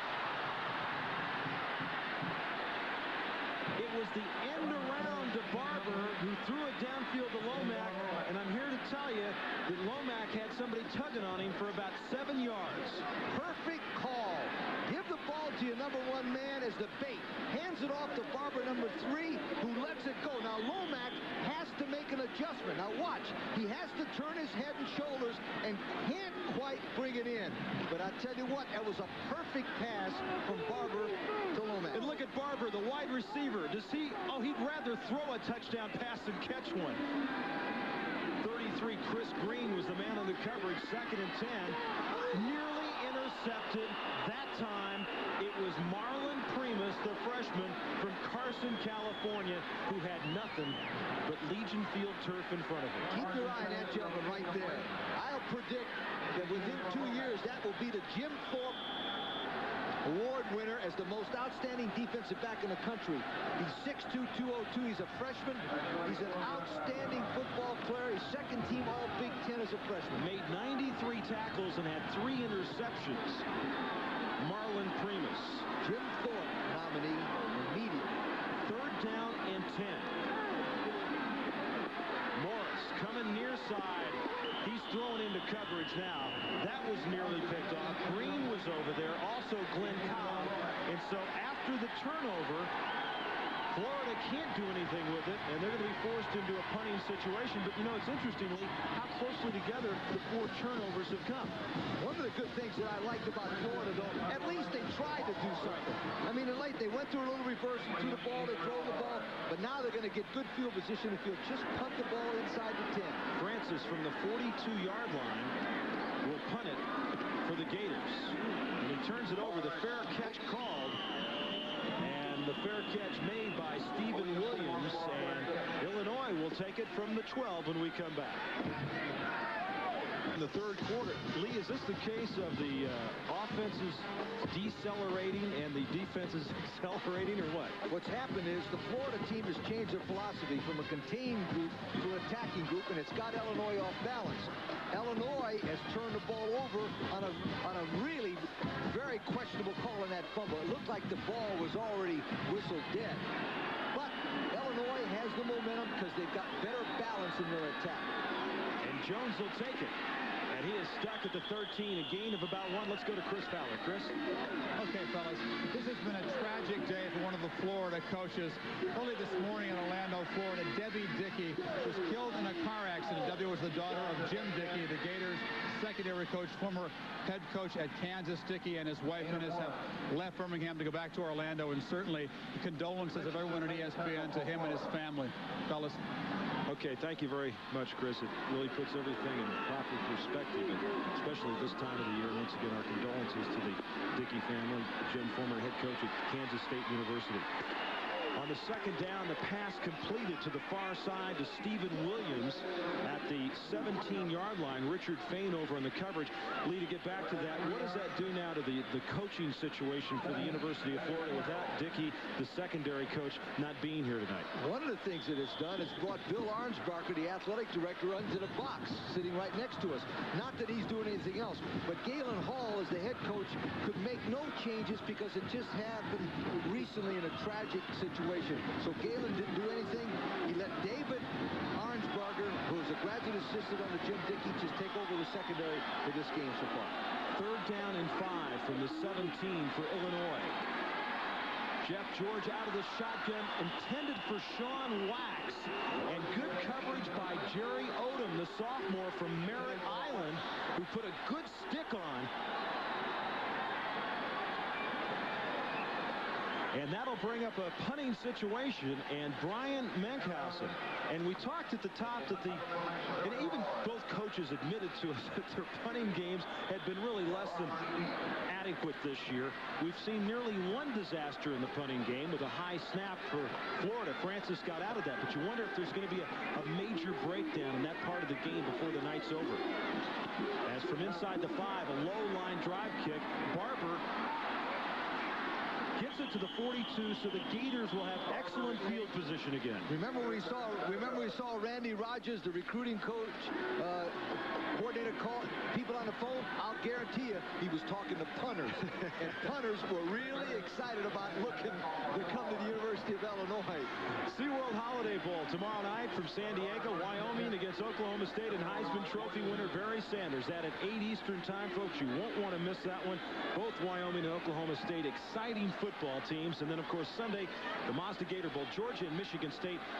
Vince Dooley's final game as head football coach for them Dogs, as Emmitt Smith takes it to the 39-yard line, a gain of 3 with a sophomore from Pensacola. Smith, who's 5'10", 205, tackled by Derek Brownlow. And checking into the game is Herbert Perry, now quarterback. And Perry's a 6'2", 204-pounder from Mayo, Florida, and is really split time this year with Kyle Morris. Perry is an outstanding baseball player. He'll miss next spring football because of his baseball love, and that could hurt him in becoming the #1 quarterback at Florida. 2nd down and 6 as they go to Emmitt Smith one more time. And Smith down inside the 35 to the 34. Glenn Cobb, the strong safety from Pasadena, California, comes up to make the stop. You know, there are a number of California players and junior college players in the Illinois roster. Mike White, who of course was from California, the head coach, recruited a lot of JC players. John Mackovic is not going to go that route at Illinois, is he? The reason he isn't is he doesn't have the contacts out in California. And there's no reason going all the way across the country, if you got to talk to a player into coming, that you don't have anybody to leave behind as a friend. 14 carries, 97 yards for Emmitt Smith. 3rd and 2. He gets it again, and he's going to be very close to the first down at the 32-yard line.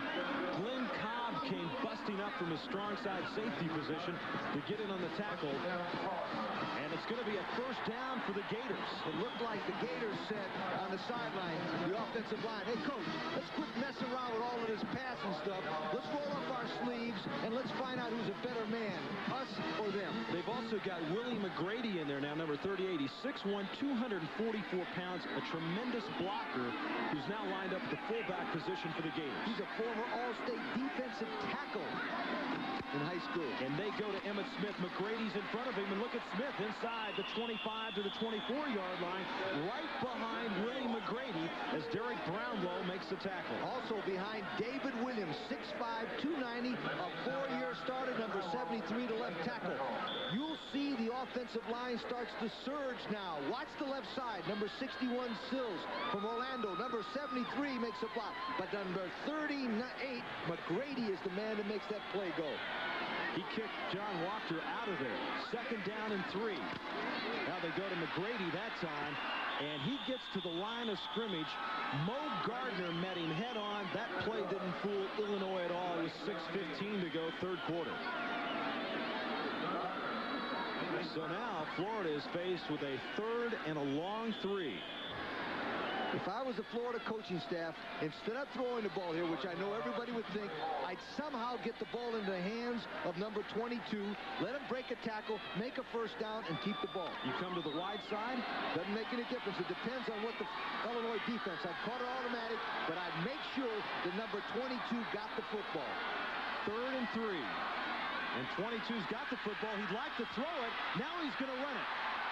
And he doesn't get to the first down. He needed to get to the 21-yard line, and he's out of bounds at the 22. Now, Lee, was that designed? He kind of put the ball on his hip and looked like he was going to cock it to throw it, and then he tucked it under and went. It might have been a running pass to Reed, but it looked like to me what they were trying to do is get the ball to the outside to Smith. Good call, and if he didn't make it, at least they could kick a field goal from the right hash mark. The right hash mark. Yeah, he might have looked like he wanted to throw it. But he's not a passer, he's a runner. Now, the reason they run it to the right, Roger, is right-handed soccer kickers kick better from the right hash mark because they can swing their foot and get it through right to left on a hook. Let's call it a 39-yard attempt. He's 5 of 6 from that distance this year. That's John David Francis, and it's no good. It's no good, so Francis on 4th and just really inches. They decide to go for the field goal, then Francis misses his 2nd field goal attempt of the night. Okay, good call. The reason he missed this one was the high snap. You notice the high snap? The high snap got his timing off, and he didn't get the duck hook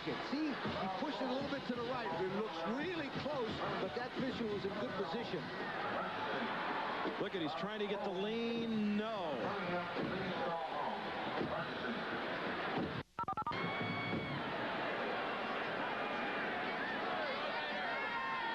Illinois tied up at 7 with 5:33 to go third quarter. Along with Chris Fowler and Lee Corso, I'm Roger Twybold. Glad you can be with us tonight here in Birmingham for the 12th All-American Bowl, as Illinois has it 1st and 10 from the 22-yard line after the missed field goal by Francis.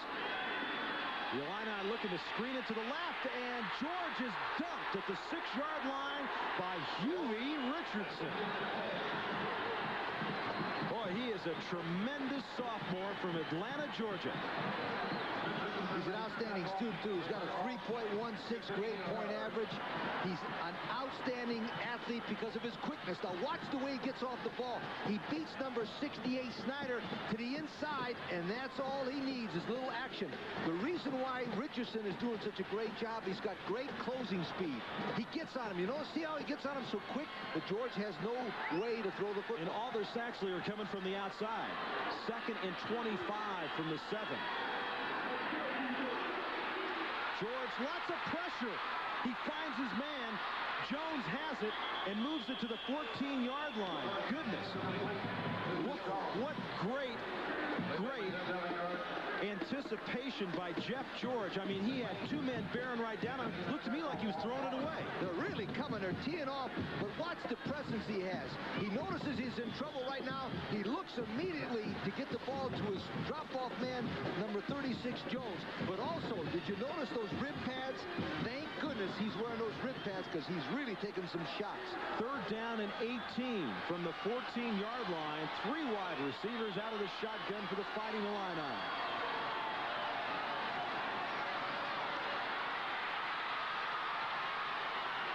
George throws it back across the grain as he's chased out of bounds at the 12. The pass is incomplete. Godfrey Miles was applying the pressure, and Jeff George is slow in getting up. I think he hurt his ankle when they rushed him out of bounds. He might have hurt his left ankle or his left knee. Now watch him. He's being chased there by Miles. As he throws the football, I believe Miles gets him on the left knee. Oh, no. The right knee. He got a hold of his left leg, and that his right knee buckled under. And the Illinois trainer has come over to check out Jeff George at the 5-yard line. George tried to get up and get back to the other side of the field. That is the Florida side of the field. He's wearing braces, Lee, on both knees. I always believe that you should put your quarterback in those braces because they plant their feet and they get hit below the waist a lot. As he's rolling out of there, number 98, Miles, is trying to catch him. Now he throws the ball away, and we'll take a look at it. Yeah, see his right knee buckled there. He had a hold of his left leg, and the right knee buckled. See, those protective braces, the offensive linemen wear them, and more than anything, I've been told by players that where they really come in handy is when you get hit by a helmet on that knee. I've seen those braces just bent up an inch or two, and they say, you know, that's when you really are protected by those braces. Let's go down to Chris Fowler. Chris? Okay, Roger, let's throw it back up to you while Illinois tries to get this punt off. We'll come right back down and talk to Trace Armstrong, the defensive tackle All-American for the Gators.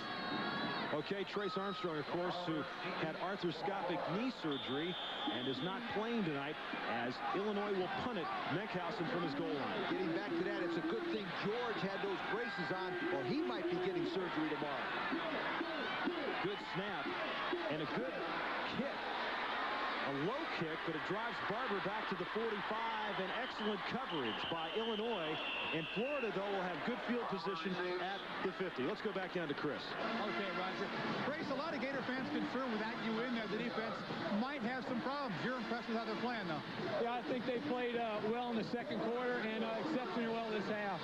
What happened confident at halftime. You said that you'd noticed some effects from not having played a game in a month. Yeah, it was just a matter of the coach is calming everybody down and establishing a tempo and reminding some guys of assignments. Feel comfortable you guys can shut down this passing game in the second half? Yeah, I think so. I think we really settled down, and the young players who are a little rusty are, back in the rhythm. Okay, good luck in the draft in the NFL. Roger? Okay, Chris, 1st and 10. They swing it out to McClendon. McClendon's got room to the outside, but a beautiful defensive play made by Henry Jones at the 45-yard line, which turns a big gain into just a 6-yard gain. Nice little call that time. Get him to throw the ball out to McClendon, number 5, on a little screen pass. Speaking of screen passes, Bob Zuppke, the coach of Illinois, invented the screen pass. When was that? Long time ago. And he also invented spring practice and the huddle. See, I knew I didn't like that guy. I knew there was something I didn't like about that guy. 2nd and 4. And it's McClendon again. They're making use of him inside the 40 down to the 38-yard line, and that'll be enough for the first down. Now they're taping the left ankle of Jeff George, so obviously the brace has protected the knee, but the ankle was turned over. Okay, if from a right-handed passer's standpoint, the left ankle is not bad because you got to throw off your right ankle. It's a better injury on the left ankle than it is the right ankle if you had to have one of the injuries. Look at this formation by Florida here. That's the shift, and to try to get the Illinois defense outflanked, and then they toss the ball. Penalty markers down on 1st and 10 from the 38-yard line. Did they outfox themselves? Absolutely. What they did is they messed around and didn't get the ball off in 25 seconds, and it cost them 5 yards. Dead ball. False start. Offensive lineman. Replay, first down.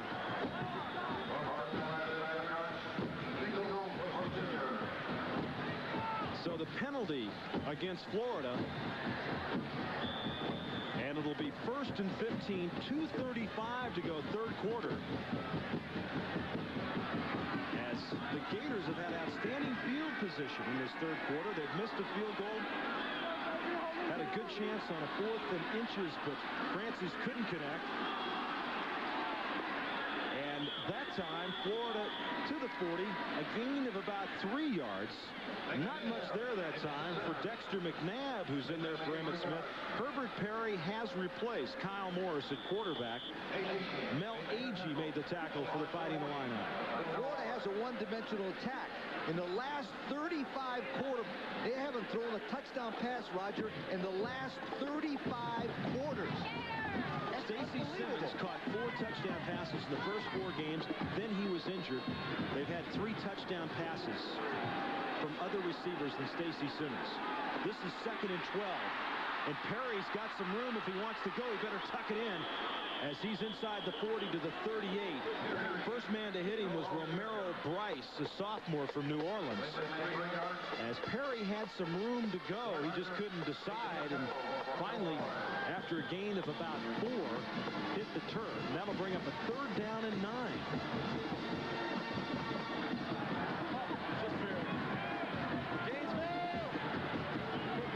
In the pass on 3rd down have tried to get the ball if they can to one of their wideouts coming across the middle, but they haven't thrown the ball across the middle because I think they're afraid of number 16, Primus. Perry will roll to the far side. Now he brings it back near side to McClendon. McClendon can get it to the outside. He's got something. He's still on his feet. He drives to the 31. That's not going to be enough for the first down. They needed to get to the 28-yard line. Chris Green was the man that made the tackle, but that's going to give Francis another try. And in that particular series, we didn't see Emmitt Smith in there offensively for Florida. Maybe we can check and find out if there's a problem. It probably Chip's going to try to give him a rest, but I'll tell you one thing. If I was a Florida coach, I'd put number 5, McClendon, and number 22, Smith, in the same backfield. They are 2 great players in the backfield for Florida. 49-yard field goal attempt now for John David Francis. He's 6 of 7 from that distance. He slips and hits the turf. It's short, and Francis is now 0 for 3.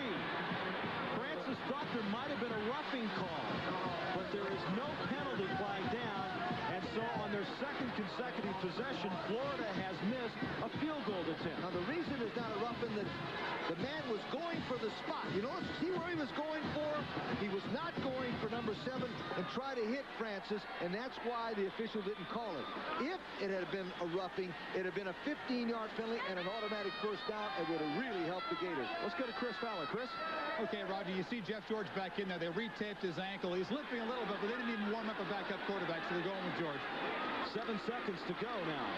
Third quarter as Keith Jones takes it to the 35-yard line. Gain of about 3, and that'll end the third quarter of play from Legion Field in Birmingham, Alabama. Florida and Illinois tied at 7.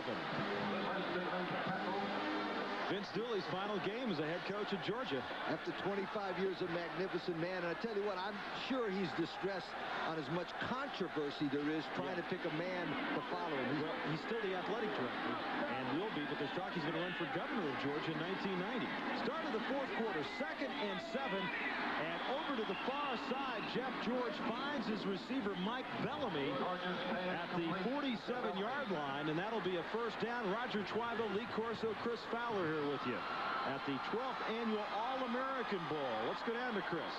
Okay, Roger, injury report on the Florida Gator here. He was kidnapped by the Illinois cheerleaders. They threw him to the ground. He sustained an injury. He is limping back safely to the Florida side, however, appears to be okay. It's been a tough year for the Gators all around. It's that kind of year. Even the mascot gets hurt. Unbelievable. 1st and 10 from the 47-yard line. Hartley in motion to the near side for Illinois as they give it to Howard Griffith.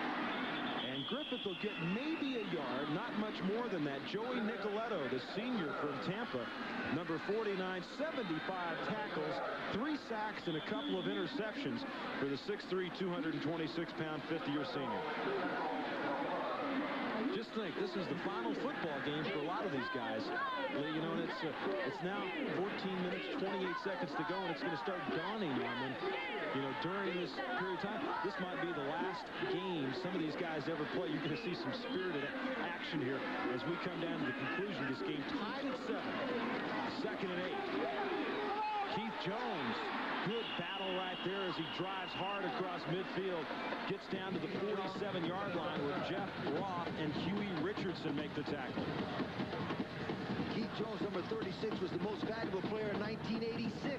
Also at Illinois is an outstanding player. And he's down now. If you watch the replay, he'll break some tackles. He gets away right here from one man, lowers the shoulder. Boy, I'd love to see it back like that. He ran over number 57, Odom, and he gets hit there by number 4, Watkins, from the blind side.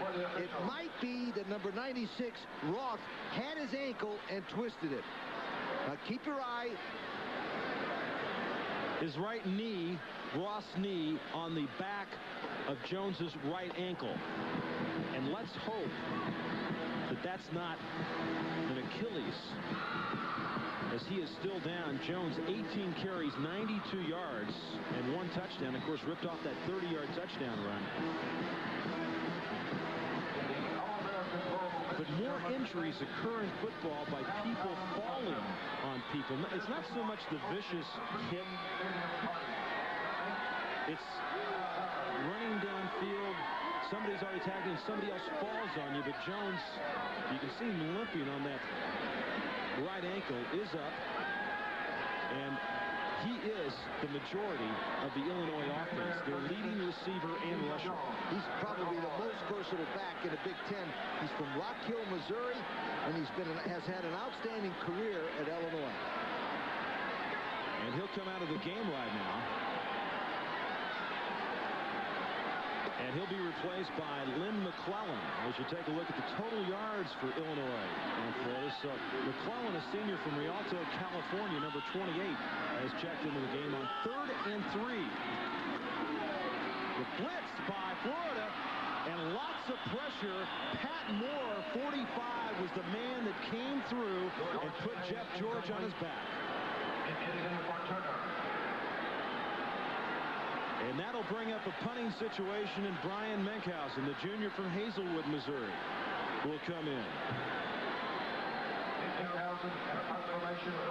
Terrence Barber standing back inside his 15-yard line. You almost get a feeling, Roger, that the game is going to be decided by someone making a mistake, especially in the kicking game.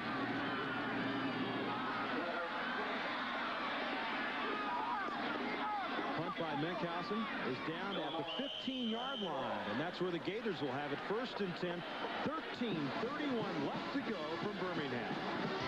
Is being brought to you by the U.S. Armed Forces. It's a great place to start. And by Isuzu, the first car builders of Japan.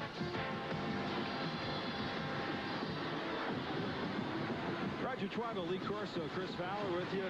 48,218, the official estimated attendance here tonight at Legion Field in Birmingham. 1st and 10 for the Gators now, and Herbert Perry looked over and called a timeout. And gosh, coming off a dead ball situation, you sure hate to take a timeout, don't you, Lee? I have no idea what he saw that made him call that timeout. Because obviously the play was set from the sideline. Everybody knew it, and he come out. He's trying to explain to the coaches now what he saw to cause that timeout. Because, boy, timeouts are so valuable.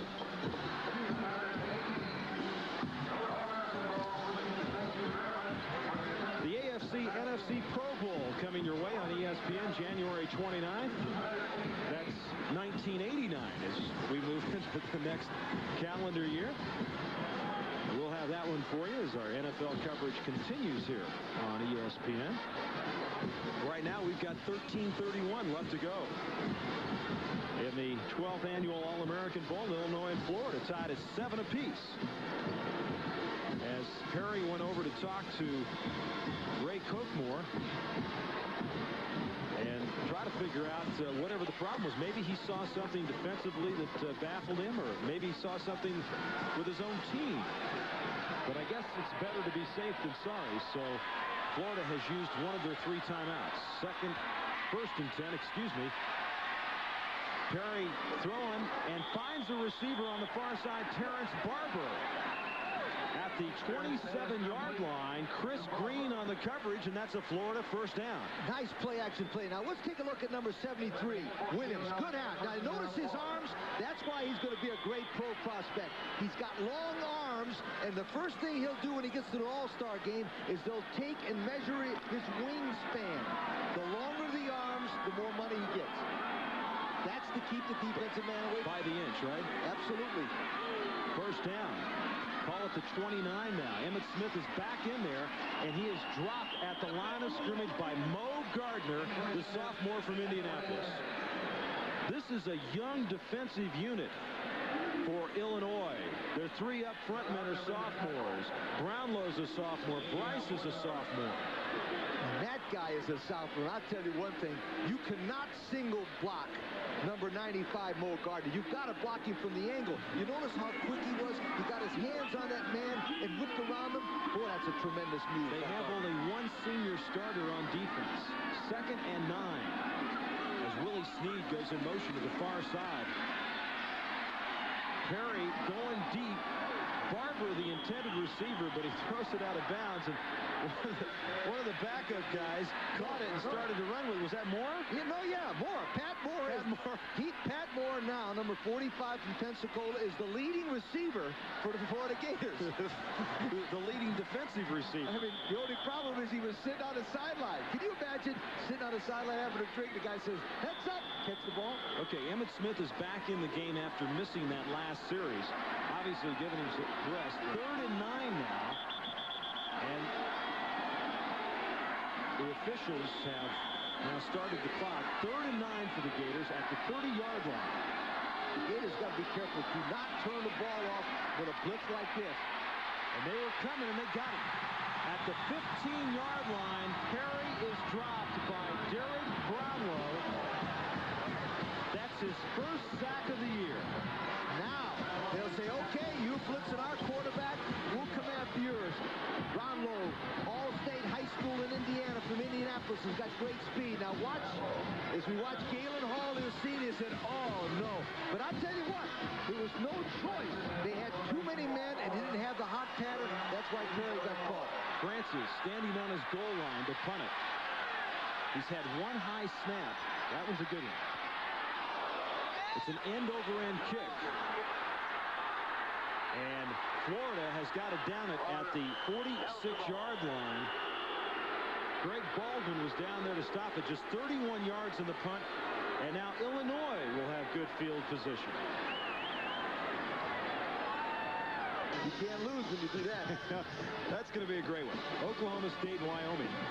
And speaking of great ones, you're talking about great ones right there for Illinois, and that's Mo Gardner, the nose tackle. You know, with Mo Gardner and Marlon Primus, they might have the two best young people on defense in the country. They might have the three top young people in the country. From the 45-yard line, 1st and 10 for Illinois with 12:34 to go. They get it to the near side, and that's McClellan, and he is down inside the 40 to the 39-yard line. Huey Richardson makes the tackle. McClellan, the man who came in to replace Keith Jones, and this is putting the heat on Jeff George. He's been sacked 3 times. He's had 8 hurries, 1 interception, and 6 knockdowns. But they're doing a good thing now. They're using the Bob Zuppke screen play, and the reason why they're doing the screen is they're letting the defensive people come in and get them, and they're just dumping the ball off. That guy really invented spring football. Absolutely. He invented a huddle, and he was from Oak Park, Illinois. He was a high school coach from Oak Park and went to Illinois, became a legend. 2nd down and 3. George tries to flip it out to his tight end, Frank Hartley, and nothing there. Let's go to Chris Fowler. Okay, Roger, an injury update on the Florida Gator here. You can see he's got some stitches in the back of his head, but he's worried that his parents think he's seriously hurt. Not to worry, the Gator's parents back there in the swamp. He's okay. He's back in the action, and he's vowing to get revenge against those Illinois cheerleaders that kidnapped him. Guys? Okay, I guess Albert the alligator won't be doing the Gator later tonight, huh? 3rd down and 3 at the 38-yard line from the I formation.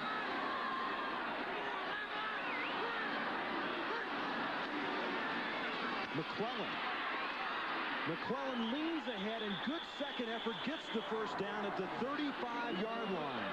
Pat Moore had him, but McClellan, the senior from Rialto, California, just wanted it a little bit more. They run a counter-action play, which means they'll start to the right, give it back to the left. Now watch him.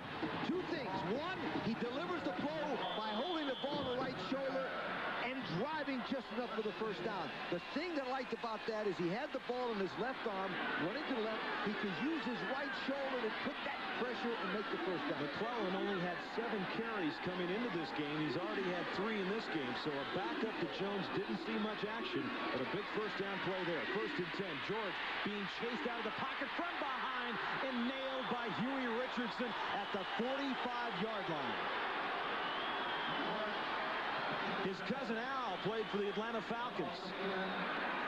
And this guy's going to play in the NFL before it's all over with. But now we'll get a good picture of number 64, Mark McGowan. Now watch him. They use what he calls a swim technique, which means he'll hit him at the jaw, and then he'll use his right shoulder and swim over his head, actually like a swimmer. That was a tremendous picture of the swim technique pass rush by number 90, Huey Richardson. Loss of 10, 2nd down and 20 now with 10:38 to go. See the quarterback sacks.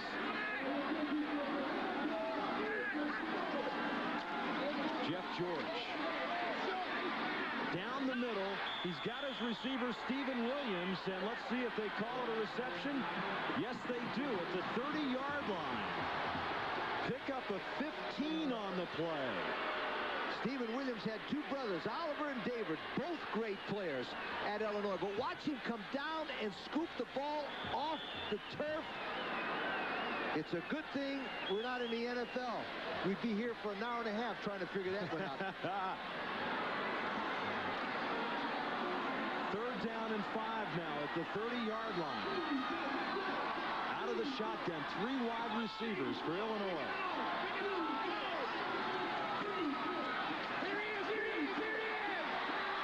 George finds Williams again.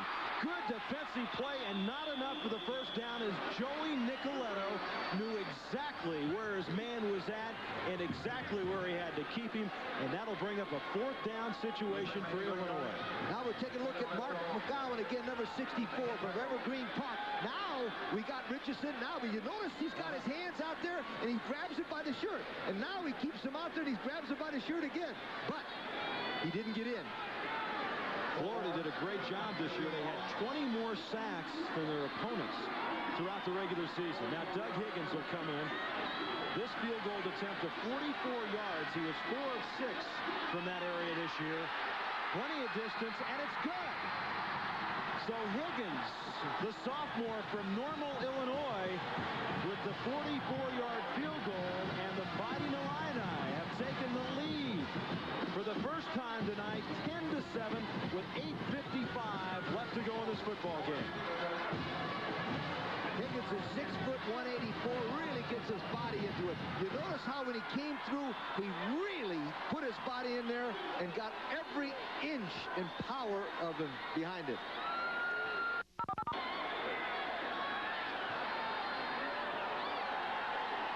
Illinois on top, 10-7. We'll kick it off now. 8:55 left to go in this game. High kick down the near side. And at the 11-yard line, it's Tony Lomack. Lomack with some room. Lomack to the 49-yard line, where he is brought down by Glenn Cobb, the last man he had to beat. 38 yards on the return, and the Gators have got great field position at midfield.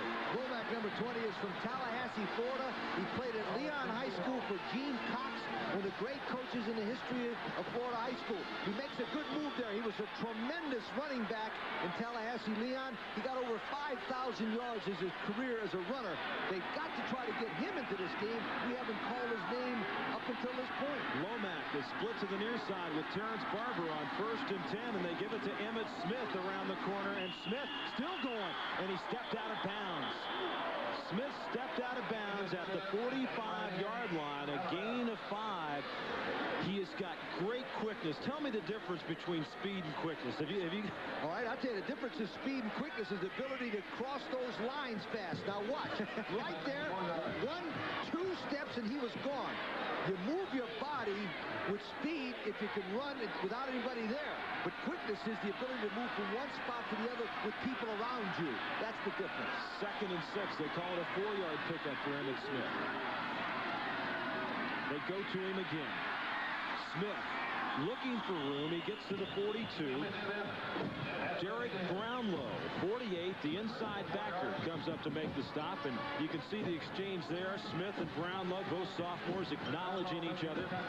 There's Brownlow. He's reading the inside. Now watch him come the inside and out. But the reason that Brownlow is such an aggressive player is that he attacks the ball carrier. Boy, he's a tremendous football player. Derek Brownlow from Indianapolis, Indiana. 3rd down and 2. Give the ball to Smith again. If you don't make it, give it to him again. Kyle Morris is back in at quarterback as they give it to Smith. Breaks one tackle. Smith trying to get to the outside. Smith down to the 30-yard line. Chris Green makes the tackle, and what a great individual effort by Emmitt Smith. What I tell you, just give him the ball. You don't even have to block. Just get most of the guys out of the way. Watch.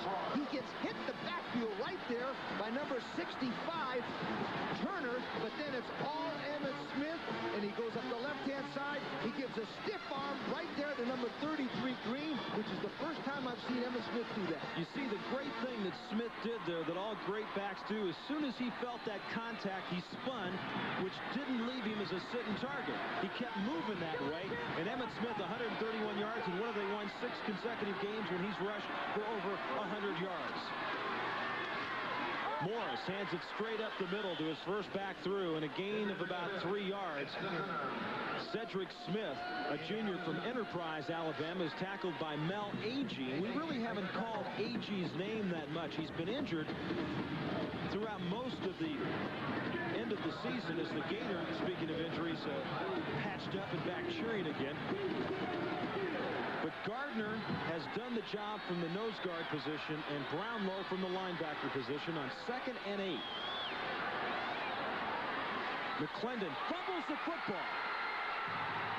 Still loose.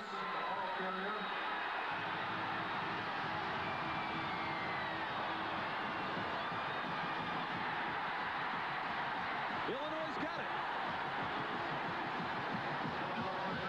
Well, this will happen to you. You're resting Emmitt Smith. He's tired. You give the ball to McClendon, who's only a freshman. He's got the ball tucked away, except he doesn't bring the ball into his body, and the ball is knocked out by a helmet. You've got to teach teach a young guy when you hit the line, 2 hands on that football, especially with 6:48 to go. You do not criticize Galen Hall for having number 5 in there, though, because Emmitt Smith was really tired on that last run. Trying to get a number on who recovered the ball. It kept bouncing around. Nonetheless, Illinois has it. 1st and 10 with 6:45 to go, and immediately tackled behind the line of scrimmage. And Rondy Weston came busting through to get McClellan for a loss of about 5. The Gators have got to, right now, got to stop them right here. They cannot let them keep the clock going. They're not only fighting a 10-7 deficit, they're fighting 6:25 and counting on the clock. Mel Agee was the man that came up with the fumble recovery. 2nd down and 14.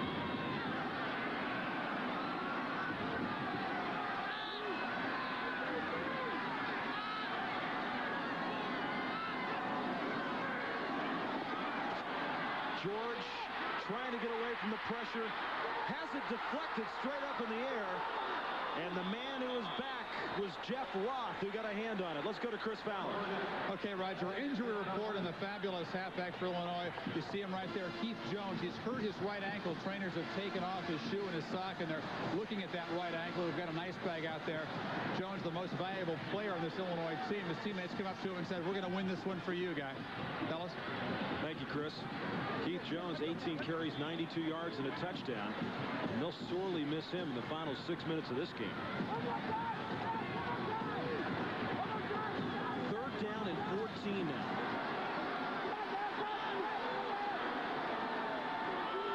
Florida needs a big play on defense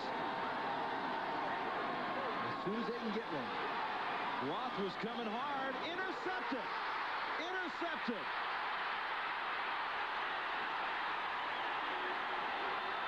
Owen Bartrup was the man that picked it off.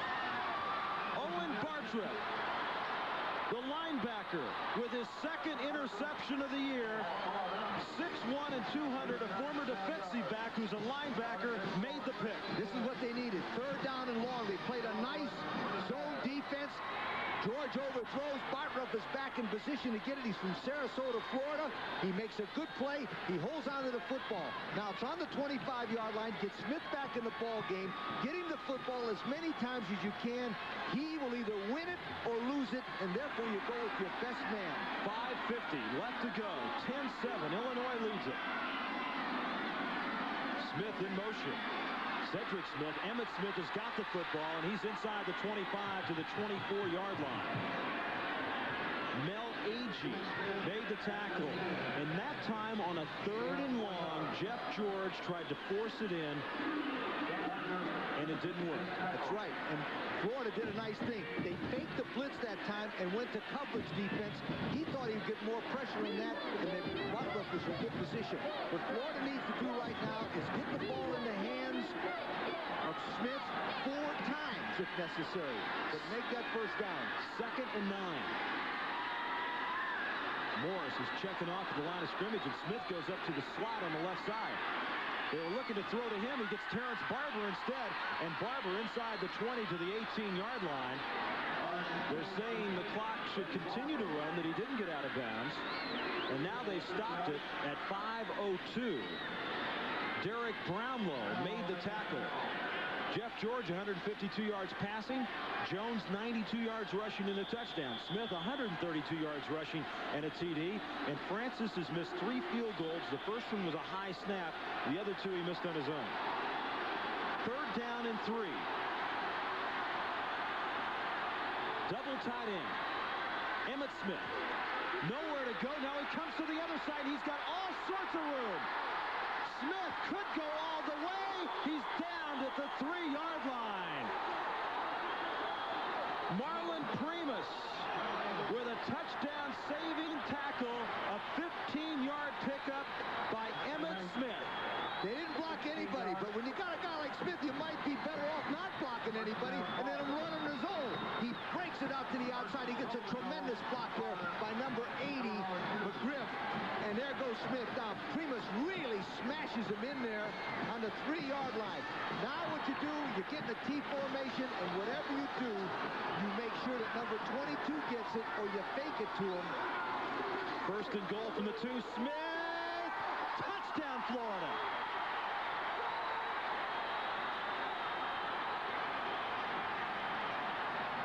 Boy, so I don't know what you're doing up here. You ought to be down on the field for somebody. Coaching theory has always been, if you're going to win or lose, you go with your stud. If you're going to win this game, you're going to win it with number 22, and don't let anybody else mess it up for you. And that's exactly what Lynn Amity did in Galen Hall. They gave it to their star player, and he took him in there. Nice blocking on line of screen, Roger. Nice blocking on the right side, and he just runs it in there. He showtimed it in. That's what he did. 24 carries, 149 yards. Francis for the point after, the important point after, to give them a 4-point lead, and he's got it. So now Illinois needs to score a touchdown as Florida leads at 14-10 with 4:28 to go. Remember, Illinois beat Indiana by scoring 2 to come back and win it. Illinois went in a 2-minute drill and tied Minnesota to get here. They have the ability to come back and score, no question with Joe. They scored twice against Indiana with 2:06 to go. As we take a look at one more time, Smith, and he just dances in, folks. What they did is the Illinois team did a pinch stunt, which means everybody went to the inside. Number 21, Dexter McNabb, picked up the outside guy, and number 22, Emmitt Smith from Pensacola, went in for the touchdown. Did you see Smith when he had the ball high up in his hands and Jones tried to knock it out as he went in the end zone? Smith looked at him and said, "Hey, man, this is my time." People in the country are finally getting to see an Emmitt Smith without the knee brace and without the bad knee. He is a special kind of player, an outstanding freshman. Was the leading returning Heisman vote getter this year. Finished 9th in the balloting, and only the second time a freshman has finished ever in the top 10 of the Heisman Trophy balloting. So now the pressure is on Jeff George, and now if John Mackovic could do it, he'd give it to Keith Jones every time, but he doesn't have Keith Jones. So somebody else is going to have to step to the forefront. As Francis kicks it off, and they don't have Jones to return it. They do have Stephen Williams. And Williams is to the 25-yard line before he's run out of bounds. So Illinois has all 3 of their timeouts, 4 minutes and 22 seconds, and 75 yards to go. And a quarterback who's done it before in the pressure away from home in Minnesota in a dome stadium that has the ability to come back. So George and his teammates can come back and win this ball game. Florida has got to fake some blitzes and hope that George overthrows and intercepts another one. And it'll be interesting if Florida keeps up the aggressive defensive posture or if they'll sit back a little bit here. 1st and 10. George down the middle. He's got Stephen Williams at the 37-yard line. Williams tackled by Lewis Oliver, and with no qualms about it, he just steps back and finds his man over the middle.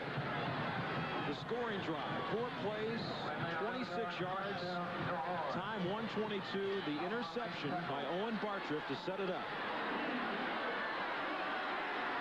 The interception set up the Illinois touchdown. Turnovers have been a big part of this game as the touchdowns have followed. As up the middle, McClellan, good job of running across the 45 to the 46-yard line. Lewis Oliver makes the tackle, and so Lynn McClellan, the little-used senior from Rialto, California, has some big shoes to fill here in the final minutes of this All-American Bowl. If you were rooting for Illinois, you would not trade places with anybody in the country today and have John Mackovic calling the plays. He's done it in the big time a lot. He can do it again. 2nd and 2 from the 46-yard line. McClellan again. And McClellan will have the first down as he gets up to the 48-yard line. McClellan had carried the ball 7 times coming into this game, and he's already carried it that many times tonight. We'd like to think it's Emmitt Smith's preferred network. However, the Gators have never won on ESPN. They're 0-5. But the Gators have done something pretty good. They won 4 in a row against the Big Ten. The only team that beat them was Indiana beat them 14-3 in 1960. 16? 16. That's the last time Florida. That was before you coached there, right? A year or two. 3rd and 1. It wasn't quite enough for the first down as the mark was spotted at the 47. On the run, George throws a dangerous pass, but McClellan makes a tremendous catch, and he's got the first down at midfield. 28. Richard Fain. Yeah, 28 Fain against 28 McClellan. He ought to be. He hit him with his shoulder. It was a tremendous hit. They make a little fake action rollout, and they throw the ball to McClellan in the side. Watch him get hit right there. Ooh, it's a magnificent hit, but it's also a tremendous play by McClellan to hold on to that football. They mark it just across midfield at the 49-yard line. First and 10, 2:19 left to go. George with plenty of time, and he's got his receiver Bellamy. Bellamy inside the 45 to the 43-yard line, and there's a penalty marker down over in the area where Bellamy was brought down, and the possibility of a face mask, well, that's a distinct possibility. Ephesians Bartlett was the man on the tackle. And that's the last thing Florida needs, is one of those kind of penalties with 2:06 left to go.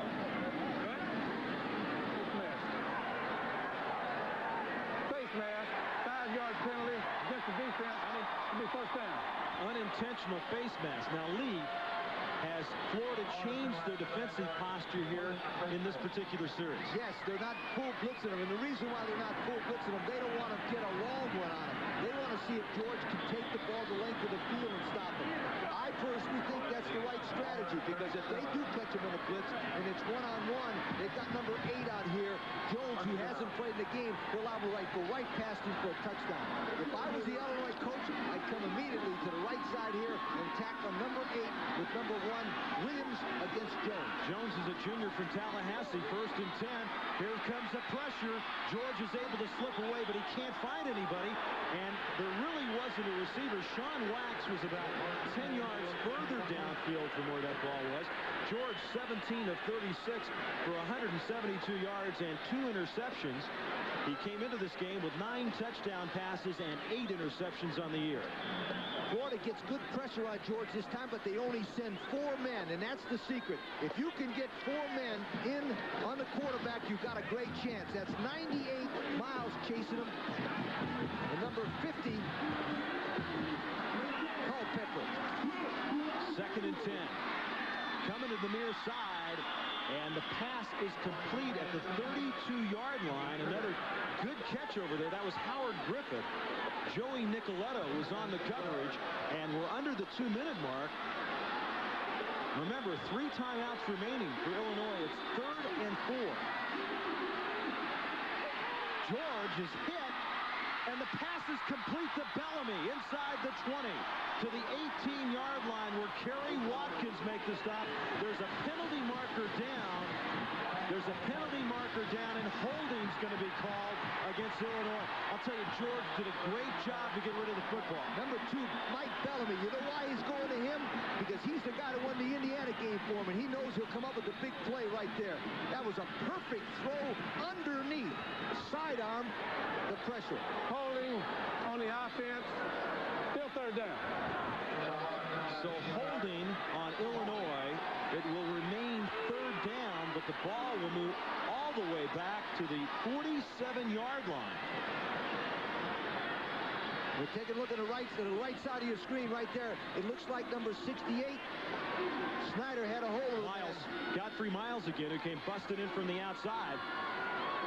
So now Illinois has to get it all the way to the 27-yard line for a first down. The ball is marked at the 43-yard line.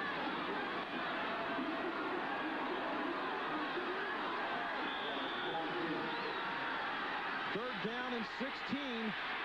Boy, he knew right where to go. It's going to be just short of the first down at the 29-yard line. Watkins made the hit. Bellamy made the reception. It'll be 4th now and just over a yard to go. And Illinois wants a timeout with 1:23 left to go. With you at Legion Field in Birmingham, Alabama. 4th down and 1 for Illinois at the 28-yard line of Florida. They've used their first time out of the second half. They have 2 remaining. They bring out Williams. And Bellamy to the near side. Off tackle to the right. McClellan is stuck behind the line of scrimmage by Huey Richardson. He never had a chance.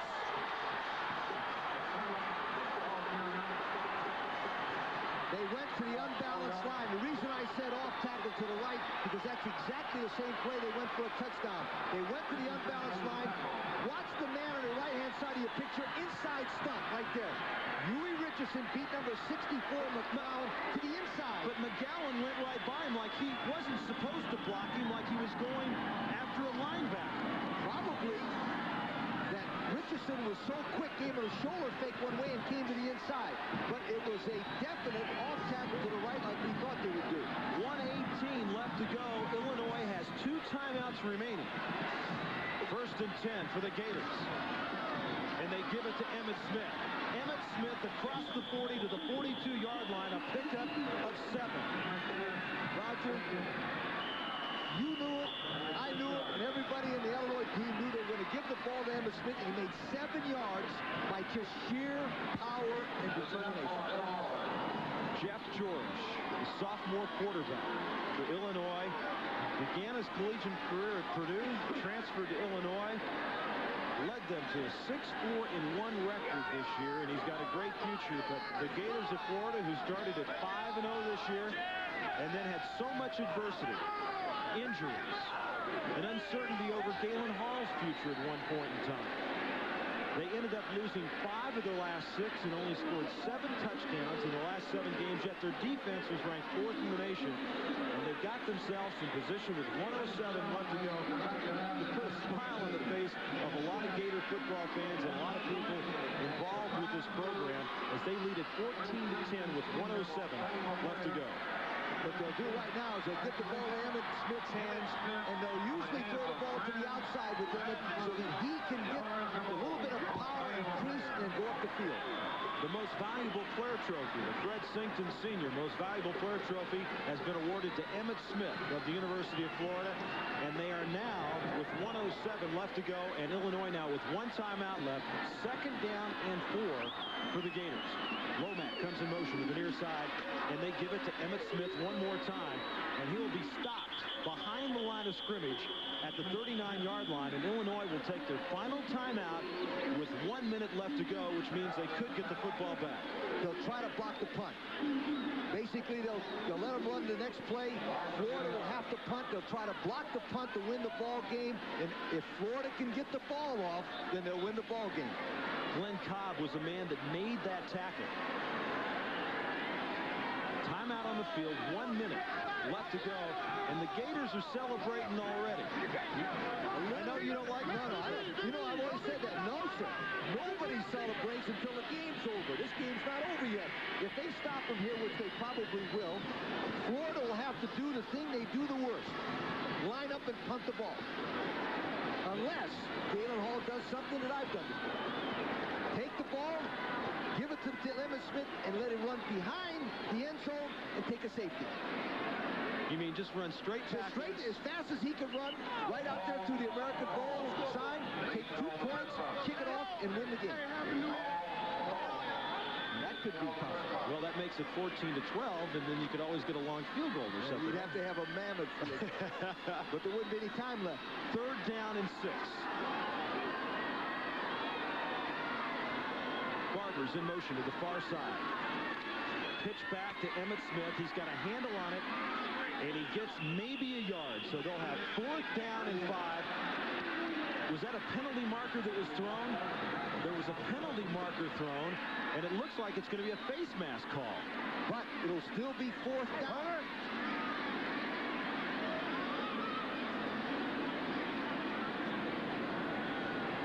The turning point of the game. We got face mask, 5 yards against the defense.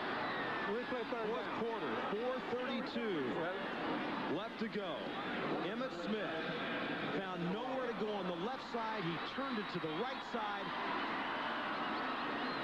And that was the turning point of the game as he got it down to the 3-yard line. That was a 5-yard penalty, a 5-yard face mask penalty.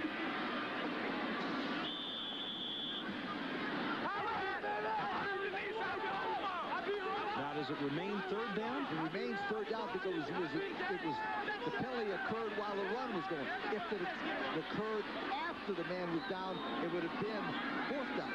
So it's third down and 1. The clock's running. And Emmitt Smith gets the first down, and the Florida Gators will win their first bowl game outside the state of Florida ever. And also beat a Big Ten team 5 times in a row. And Emmitt Smith makes it 7 in a row. And rushing over 100 yards, the Gators have won. 14-10. And I'll tell you what, it's been a long, long time since these guys have had much to cheer about. And the other thing we might add, the Gators win for the first time ever on ESPN. And in that regard, we're happy. 5 seconds left to go. The clock will run down, and the Florida Gators have defeated the Fighting Illini of Illinois 14-10. Emmitt Smith with 2 touchdown runs. The first offensive play of the game, 55 yards. And he finished things off with over 4 minutes to go in the game with another short touchdown run. It's a great win for Florida.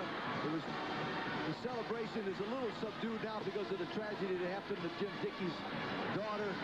But they'll be happy and excited. I know that Jim Dickey has had a tremendous tragedy in his life, and I know that he'll be happy that the Florida Gators won. And Chris Fowler is down there with head coach Galen Hall of the Florida Gators. Chris? Okay, Roger. Coach, some key defensive plays when you really needed him tonight. Our defense played well all night. They came up with a big play there. They made a couple key interceptions. They played great for the whole game. We've talked about the adversity of your senior class with the sanctions and the not being able to represent the conference in the Sugar Bowl. They really put it together tonight. They really did. They all played well. A great group of seniors. 2 Sugar Bowls taken away from us, and very proud of this senior class. Emmitt Smith, what can you say about the guy? He's the MVP tonight. Well, he's that type of player. He has great vision, very hard to knock off his feet. He's just one of the better backs in the nation. Okay, thanks very much, Coach. Appreciate it. Roger? Okay, thank you very much, Chris. Galen Hall, who sees his team win the All-American Bowl. They finished 7-5 on the season, and that's got a better ring to it, doesn't it? Final score, Florida 14 and Illinois 10. Will return to lead. The last time I played here, it was a cloudy day. It was kind of cool, so I didn't get dehydrated. I believe that the weather tonight probably helped me out. That's about your last touchdown run. You cut left, came back the other way? Well, I forget what down it was. I was stopped at the line of scrimmage. I bounced off the defender, and I reversed field, and it was open, wide open. In all honesty, it's been a tough year for this team. This has to be a good way to cap it. This, to me, I think this is the best way to cap it. We worked hard all year to get here, and I think we deserve a victory at a bowl game. It's our first victory in the bowl game for I don't know how long. Okay, congratulations. Roger, Lee? Okay, thank you very much, Chris. Yes, Emmitt Smith does perform nicely on ESPN. And here's a look at it. The first offensive play of the game and the good block by McGriff. Good block by McGriff. He breaks one tackle right there, and he outruns number 33, Green, to the corner. He shows his great speed here, along with his quickness. This set the tempo. Then he went to sleep. He couldn't do anything else. And then finally, Emmitt Smith came back into the fourth quarter, and he goes all the way and wins the game for him. And there's the look of the Illinois bench and their feeling. And Galen Hall, who's had a very, very difficult year. And look at him. He just shakes his head and a little smile. And then, of course, the big play. The stick behind the line on the 4th and 1. Huey Richardson, who had such a big night, came up with the big defensive play. And tomorrow, I want to remind you, from San Diego, the SeaWorld Holiday Bowl, Wyoming against Oklahoma State, and Heisman Trophy winner Barry Sanders at 8 Eastern time. And then Sunday, the Mazda Gator Bowl. Vince Dooley's final game as head coach at Georgia as the Bulldogs take on Michigan State, also at 8 Eastern time.